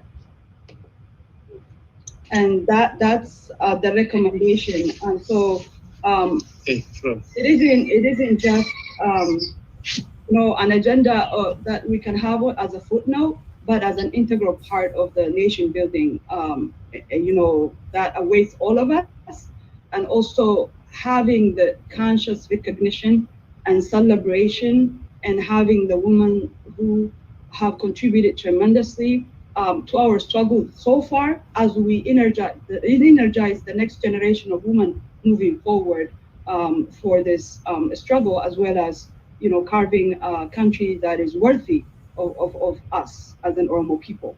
And the youth is also an integral part of this, because they have stepped up in ways that are, you know, just amazing. And of course, drama is our driving force since past summer, but we have had a lot of youth come on board onto this struggle, and they also have to have a place in the table to have a say, to be part of, and to contribute in the most empowering ways to them, you know, to be part of this struggle as well. Here, both here in the diaspora and in Oromia, which we already know that they're leading that effort of liberation.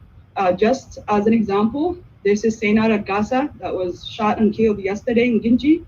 Of course, her crime is just being, you know, born Oromo, and they shot her in front of the Ginji police once they took her from her family immediately after. Still, this is the kind of stuff that we're dealing with, and the trauma that Oromo women are facing is, I guess, like worse, because they have to shoulder many other responsibilities that maybe our men don't. But at the end of the day, we're all under this subjugation, and it's high time that we recognize that this is the work for all of us, the youth, the women, our men, and all of us as a people of this nation. We have to carve an inclusive, you know, country that is based on the wisdom of our ancestors, but have a contemporary look at inclusivity when it comes to gender and many other issues that come, you know, from having the exposure of Sinians and the erosion of our wisdom from the get-go. And it's about the restoration of that. And thank you for listening to me. And if I've offended anyone, I'm not apologizing, but I think that we have to think of these issues not separate from the struggle, but actually an integral part of it. Galatoma. Thank you so much, Najat. That was a great presentation and a timely call to our people. Also, I believe our sisters should come out and affirm their position in the society and lead us. So now I will present Dr. Tafari Margo. Dr. Tafari Margo will present for us on the way forward for the Oromo Nation. Dr. Tafari Margo, Yeron Kanketi. I'm not sure I would characterize the contents that I will be talking about as the way forward for the Oromo Nation. Yes, one could, but don't really expect too much. Anyway, by the way, it's nice to see so many important people here, friends. I know some of you very well, others I know of you. So it's an important event, and it's great to see everybody. Akkuma barame afaan Oromootiin hin gaafatame, afaan Oromootiin waa jedhi jedhamee hin gaafatame. Waan baay'ee siin eegina. Qabxiidhuma tokko irratti haasa'uu barbaada. Warra qophii kana qopheessaniin immoo daqiiqaa 15 kennitan natti fakkaata. Daqiiqaa lamaan sadan tokkollee irraa waanii ta'uu waan dandeessan hamma sana waan ani fudhadhu natti fakkaata. Galatoomaa egaa qophii kana qopheessuu keessanii fi Jamaal Faan Daraalam Faanii duraan dursee egaa isin galateeffachuun barbaada. Haasaa koo jecha Duula Oromummaa jedhu kanarratti waa jechuudhaan jalqabu barbaada. Jamaal Faan sababa isaan jecha kana moggaafataniif naaf gala. Yeroo nuti akka sabaatti keessa jirrutiin dhalanii isa diinni Oromoof Oromummaa balleessuuf hojjechaa jiru hubatanii sabni Oromoo waan kana akka gaariitti hubatee dubarraa ta'ee akka fala wayii soqatu ittiin saba kakaasuudhaaf waan falame immoo hin godhamne natti fakkaata. Akkuma beekamu warri nu dhabamsiisuudhaaf keessaa alaa wal waamanii maqaa filannoo gaggeessuu jedhuun ilkee isaanii nu keessa isa durii caalaa fageeffachuudhaaf yeroo itti qophii muranii sosso'aa jiranidha. Dhuma baatii kanaa immoo yeroo itti goonni Oromoo Hacaaluu Hundeessaa itti ajjeefame waggaa isaatu naanna'ee dhufaa jira. Wantoota kanaaf kana fakkaatan hubattee yookiin yaadatee Oromoon bakka jiru wal waamee duula kanarratti yoo qooda fudhate hojii guddaa hojjechuu danda'a. Warri OJF'n hoogganan mata duree duula Oromummaa jedhuun qophii kana eegaluun isaanii bilchina isaanii mul'isaa jechuudha. Irra deebi'ee galatoomaa jechuun hin barbaada. Akka Oromoo madaa baay'ee qabutti jecha duula Oromummaa jedhu hiika adda addaa itti kennuu waan dandeenyu natti fakkaata. Bara ijoollummaa kootii kaasee ani Oromoon duulumatti jiraatu beeka. Abbootii fi hangaftoonni keenya duula hedduu gaggeessaa turan. Baay'een isaanii duula sana keessatti dhabaman. Duulli isaan gochaa turan bu'aa tokko buusu malee wareegama kafalamee wajjin wal bira qabnee yommuu ilaallu waliin madaalu. Anis bara yuunivarsiitii Finfinnee ture jalqaboota sagaltamootaa keessa jechaadha. Bara qeerrummaa kootii duula wayii tokko keessan ture. Duula kana keessatti wareegamni kaffalame baay'ee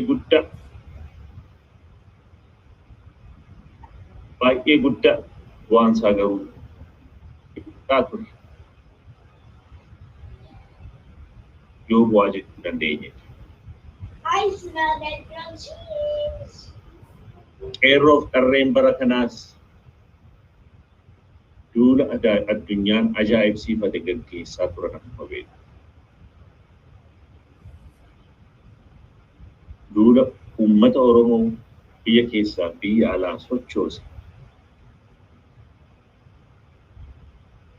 Duula dinqisiifatamaa ture tokko gaggeessaa turan.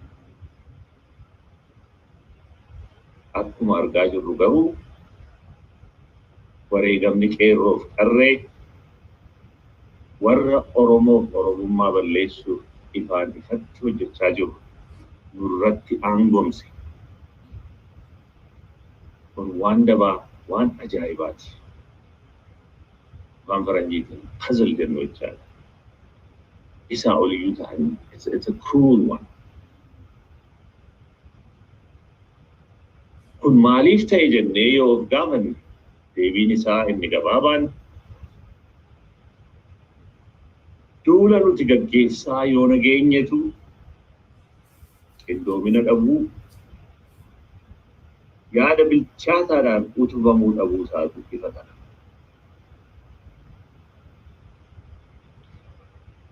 Mee isa yeroo fagoo dhiisnee isuma waggoota 5 darbanii innuma ishee hagamaaggamu. Qeerroon akkatti ijaaramee ture warri keessa beekan hin beeku. Seenaanis gara fuulduraatti waan ifa baasu natti fakkaata. Haa xinnaatu malee waan ijaarsa fakkaatu tokko ni qabatu. Dubbiin kan babbaduu jalqabe gaafa waan ijaarsa kana maqaa ol guddisuutiin yookiin ammoo utubuu jedhuun duulli adda addaa biyya ambaa keessumatti immoo Ameerikaa kaabaa keessatti jalqabame ijaarsi tamsa'uu eegale. Ani na hubadhaa laa. Duulli necessarily ijaarsa dhabamsiisa jechaa miti kana hin jiru. Garuu in this case duulli godhame ijaarsa tamsaasuu eegale. Wanti hundumtuu lafa gadhiisee samiitti ol ba'e. Qilleensis achumaan qabsicha seenuu eegale. Dubbiin babbaduu jalqabe. Namni hedduunis qilleensicha yaabbatee duulatti bobba'e. An organized approach to Qabsoo became passé. The more popular the movement or the Duula grew, the less organized and more important it became. Yeroo duulli baay'achaa guddachaa dhufe, naamusnis dagatamee, qindoominni qabsichi barbaadu dhabamaa dhufe. Qilleensis yeroos nu seenuu jalqabe. Diinnis sagalee dhokfatee mana nu dhabe, mana nu seene. Nuti garuu of dagannee waan ajaa'ibaa sadarkaa bilisoomneerra jennee of goyyoomsuurra geenye. Waan hiika hin qabne ittiin lammaa Oromaaraa jedhamu fa'itti amanuu jalqabe. Waan jiramti hojii Holiwudii wayiitti nurratti hojjetame. Waan kana maaltu fidee isa jedhu gadi fageenyaan xiinxaluun ni danda'ama.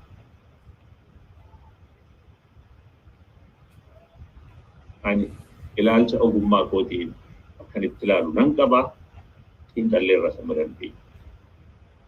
Anyway, akka sabaatti huccuu kabajaa ofirraa darbinee gannee duulaaf sirbatti gattee. Gariin keenya waan kana hubannee carraa argametti fayyadamnee nama keenya gorsuu yaallus namni nu dhaga'u hin jiru. Hinaaftoota fa'aa jedhamu. Warra kitaaba ammayyaa akka itti qabsoon gaggeeffamu hin dubbifne jedhamnee maqaan nutti moggaafame. Waa'ee kana ilaalchisee yeroo gartuun tiim lammaa jedhee waamee biyya goyyoomsuuf Ameerikaa dhufe. Akka waldaa qorannoo Oromootti yaaddoo keenya ibsachuudhaaf.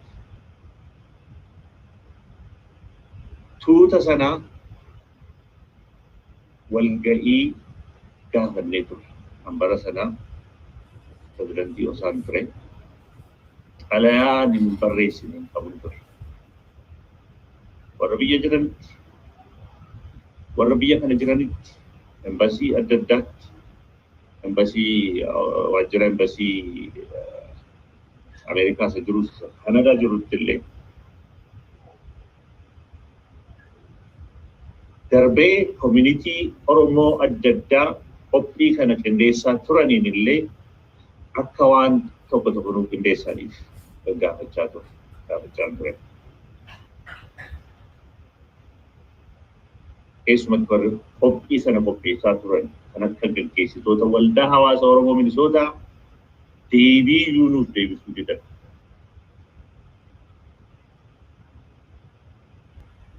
Komiidha kun. Jibba miti. Waan haaluu danda'anis miti. Anyway, adeemsa kana gartuu hayyootaaf beektota Oromo Scholars and Professionals Groups jedhamee beekamu jalatti walitti qabamnee muraasni keenya gara waggaa tokkoof walakkaa olii gamaaggamu jechuu nan danda'a. Qabsoon keenya adeemsa duulaa keessaa ba'ee gara qindaa'uu, ijaarsa jabeeffachuu, yaada bilchaataa, beekumsa zamanaaf marii keessaa cuunfamee ba'uun utubamuun akka irra jiru walii galtee irra ga'e. Kana gochuuf waan nu dandeessisu ijaarsa think tank Barootumsaa Institute jedhamu ijaarree hojiitti galaa jira. Ji'a tokko booda uummatatti gadi ba'uuf jenna. Gurmuun yookiin ijaarsi kun yaadota gurguddoo lama xiyyeeffatee akka mishiniitti qabatee lafaa ka'aa jira. Hojii hodhee galuuf jenna. Inni duraa yaadota policy ideas isa jennu jechaadha. Saboota adda addaa Itoophiyaa keessatti cafaqamanii jiran bilisummaaf walabummaa isaanii ittiin dhugoomsuu danda'an maddisiisanii tamsaasuudha. Inni lammataa beekumsa yaadota saboota kana walitti hidhuu danda'an.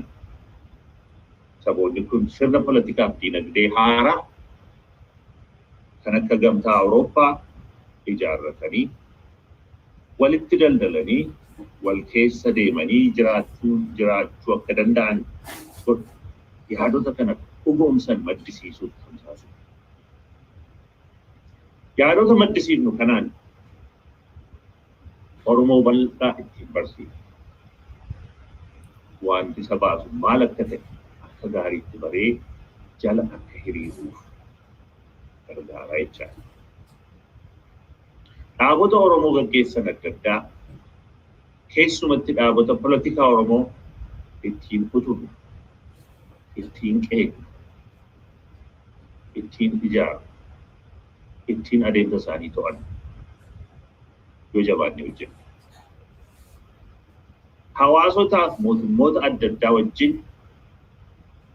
Oromoo ijaarama gurmuu jabaa qabu wal barsiifna.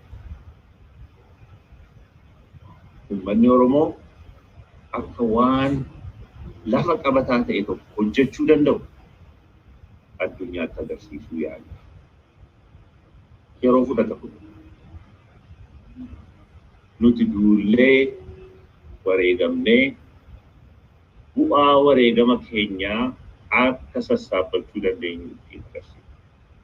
Yoos inni fagoos hin qaban. Duulli baranaa kan milkii nuuf haa ta'u galatooma kanumaan qabu. Hedduu galatoomii Dr. Tafarii amma ittaansee qophii jiru Jamaal nuuf dhiyeessa. Akkasumas immoo kan waboo jennee ammallee yaalii gochaa jiru neetwoorkiin bahuu didee rakkisaa jira. Yoo danda'ame seeneef giddumatti.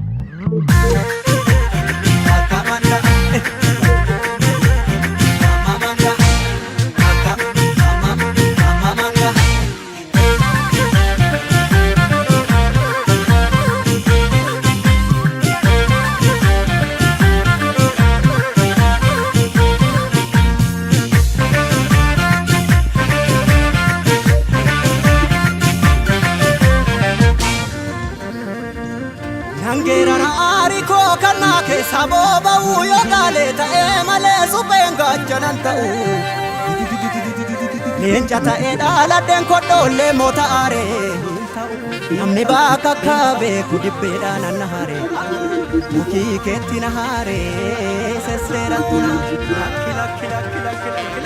ijoollee biyyaa gootii gugurraa mataan furaa eenyuutu eenyuun alee maaliir buun gaafa duraa.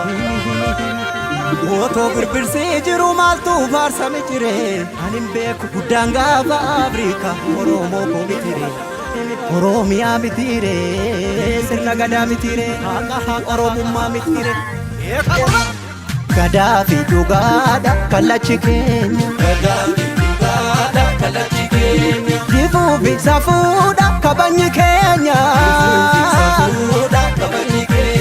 gadaa malee faarsiinu gado nu baambullaa hin qabnu mado nangalaan jedhu namni osoo hin geenye falaan argatu namni faloon beekne na nyaartullee hinna'u gonka dhugaa irraa maaltu na dhorka eessatti kufee namni dhugaaf buune galgalaan toluu namni sobaaf duune.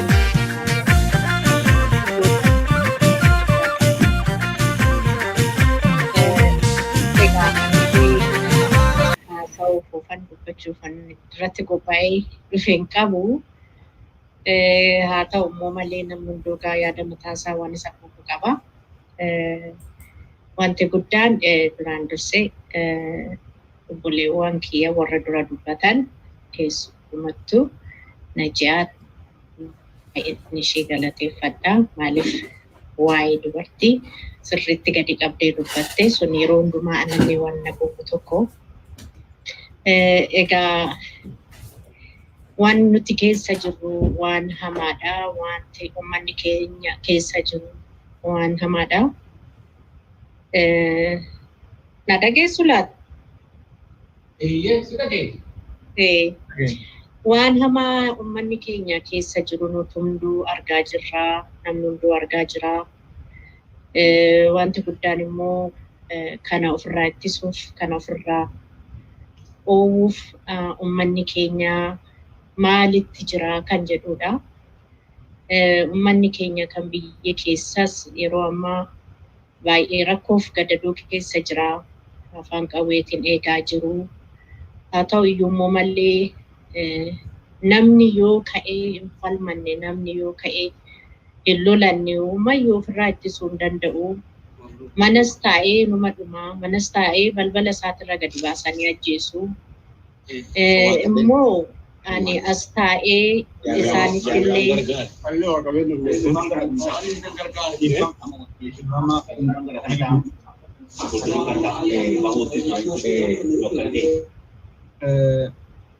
Mee amartii irra deebisii ammeetu nu godhi.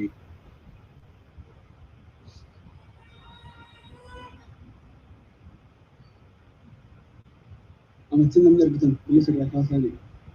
Amartii ammeetuuf godhu. Itti foofi dhuuf amartii. hayyee eegaa rakkoodhuma namni keenya keessa jiruun dubbachaa ture. Qabsaa'onni keenya mana hidhaa keessatti dararamaa jiru, mana hidhaa keessatti dhukkubsachaa jiru. Namni ijoollee dargaggoon balbala irraa gadi baasanii mana gadi baasanii haadha abbaa duratti hawaasa duratti ajjeesaa jiru. Rakkoo cimaatu biyya keenya keessa deemaa jira. Tokkoffaan warra biyyaa as taa'ee qubatti qabuuf otoo hin taane ani uummanni fincilee akkuma ta'u ta'ee ofirraa loluu kan hidhamee hiikachiisuu hiiksisuu qaban jedha. Nuti immoo warri biyya alaa jirru kun maalitti jirra? Amma walgahii innan argaa namni hunduu guruuppiidhaan waa goggochaa jira. Garuu uummanni kun yoom walitti dhufee waa godhata, yoom walitti dhufee wal mari'ata. Tokkummaan keenya ammam cimaadha, ammam cimnee jirra, ammam waliin hojjechaa jirra. Otoo kanarratti wal cimsuu irratti, waliin hojjechuu irratti, wal geenyee wal mari'achuu irratti, guruuppiidhaan immoo otoo hin taane guruuppiidhuma bakka bakkatti deemu kan walitti qabnee, walitti dhufnee, mari'annee, liidarshiippii guddaa ijaarrannee Oromoodhaaf waa goonee kan jedhu nama komachuuf otoo hin taane yaaduma kiyya. Egaa baay'ee an irratti qophaa'ee onna dhufe hin qabu, kanuma galatoomaan jedha.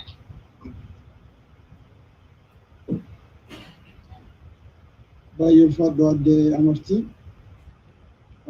Wallistoota keessaa namni biraa mana keessa yoo jiraattan taate carraa isinii kennaa yookaan immoo sagantaa itti aanu bakka afaanii kennaa.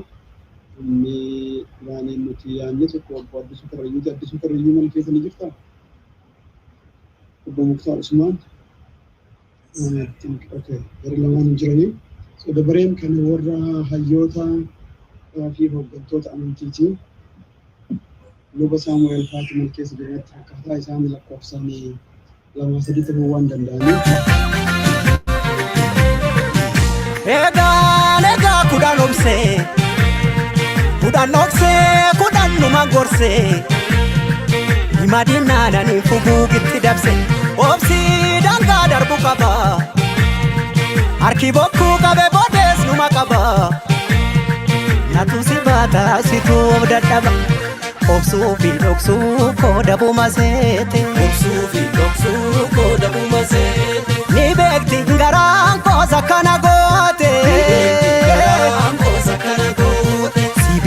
sibiilatu qara dhugaan namaas galgala gala hadhaaba cabsaa inni karaa beeku haqatti hin gafuu namni haqqii beeku sangaan usnaan iyyite qacceen beekaa ribnaan.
yaaleen ture garuu hin bal'atasi yeroo qabnu wajjin walitti hin deemu yaada ciccitaa gadi ta'uu fi kanaamannaa walitti qabee daqiiquma naa kennan kanatti ibsuu isa namnis immoo booda gaaffiif deebii irratti yoo barbaachisaa ta'e irratti deebi'ellee ibsuu danda'a. Egaa amantiileen Oromoo akka meeshaa guddaatti fudhatamuu qabu hawaasa Oromoo keessatti jechuudha. Inni kun immoo nageenya buusuu fi haqaa fi seera eegsifachuudhaaf itti gaafatamummaan jira dachaa ta'a jechuudha uummata biraarraa jechuudha. Uummanni hundumtuu nagaa barbaada, uummanni hundumtuu waan haqaa waan seeraa barbaada. Garuu immoo abbootiin amantaa yookaan hayyoonni amantaa institushiniin amantaa immoo isa kana irrayyuu itti gaafatamummaa baay'ee halkanii guyyaa waan qabu jechuudha. Kanaafuu ala baay'ee karaa addaatiin muuxannoon addunyaarra jiru kuni kan nutti ibsu al tokko amantii dhumtiyyuu instrumentii jeequmsa uumuudhaaf ala ta'uu hin laalla. Karaa biraatiin immoo jeequmsi eega uumame booddee waraanni eega uumame booddee immoo shoora guddaa qabatanii gara nageenyaatti deebisuu gara tasgabbeessuutti deebisuu irratti immoo ammas akkasuma shoora guddaa haala jirri qabatamuu ilaalla.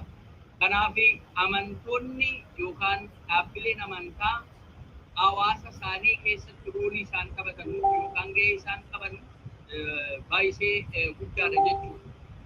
Tuffatamanii yookaan irraanfatamanii bira darbuu kan hin danda'amne xiyyeeffannoo yoo irratti kenname qaamni adda addaa haala fedhii barbaadu irratti fedhii adda addaa jiraachuu danda'a. Fedhii isaa sanatti raawwachiisuus kan danda'u mijeessatee kan ka'atu jiraachuu danda'a. Akka jiraafis immoo seera kaa'amee fi kallattii ittiin deeman sanarraa addaan ba'anii karoora isaanii isa amantaan isaanii akka ittiin gaggeessinillee xiyyeeffannoo baay'ee barbaada jechuudha. Kanaaf amma karaa lamaanii akka bobaatu yookaan religious organization fuelli ta'anii konfliktii keessatti taphachuu kan danda'an haala lamaani. Al tokko sheeppii godhanii uummatuma kakaasanii uummatuma dammaqsanii kakaasaniitu waraana eebbisanii gara waraanichatti galchuun jira. Kana kan taasisan immoo namoonni meeshaa godhatanii amantaatti fayyadamuu danda'u. Karaa biraatiin immoo amantaa dhumti mataa isaa fedhii isaa guuttachuudhaaf haalanni uummatoota isaa kakaasee isa kanaan akka meeshaatti ittiin fayyadamullee addunyaa keessatti argamee jira jechuudha. Biyyoota gurguddaa akka North Ireland kana, Middle East kana, akkasumas Sudaanii, Indoneeziyaa kana, Kashmir kana keessatti muuxannoo ta'e waan gurguddaa jira. Akkasumas immoo biyyoota adda addaa keessatti waraanni eebbifamee yookaan gaafa abbootii amantaadhaan akka deemamu taasifamu balaa gurguddaa alamni buusuu fi nageenya biyyaaf tasgabbii biyyaa alamni dhowwatu addunyaa irratti mul'atee jira jechuudha. Kanaafuu kana keessaa waan tokko isinii fudhadha. Biyyuma keenya keessatti waggaadhuma tokkoon kana keessatti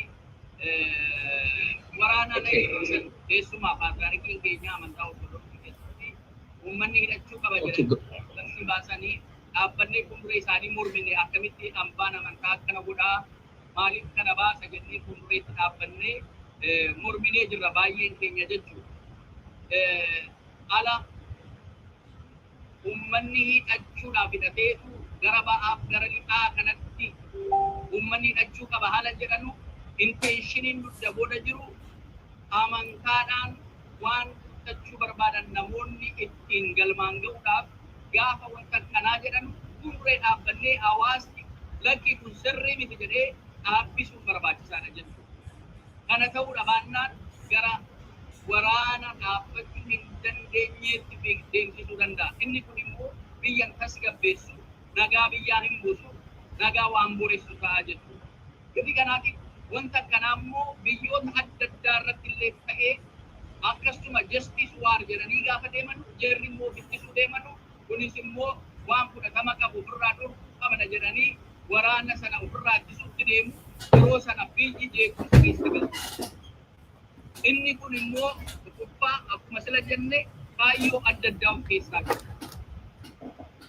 Kaayyoo sana keessaa inni tokko maqaa amantaa sanaatiin lafa oil lafa keessa jiru albuuda lafa keessa jiru sana akkasumas immoo garee saba tokkootiif walaantummaa agarsiisu na eegsifachuudhaaf akkasumas immoo seenaa keessatti walaantummaa argatan sana eegsifatanii turuudhaaf wanti jedhamu walqixxummaa namaatiif mirga namummaatiif amantoonni walqixaa haasa'uu qaba jedhu sana faallaa kan deemsisu sana eegsifachuudhaaf biyyoota addunyaa keessatti karaa adda addaatiin waraanni karaa hayyoota yookaan immoo hordoftoota amantaa gaggeessitoota amantaatiin kan deemu jira.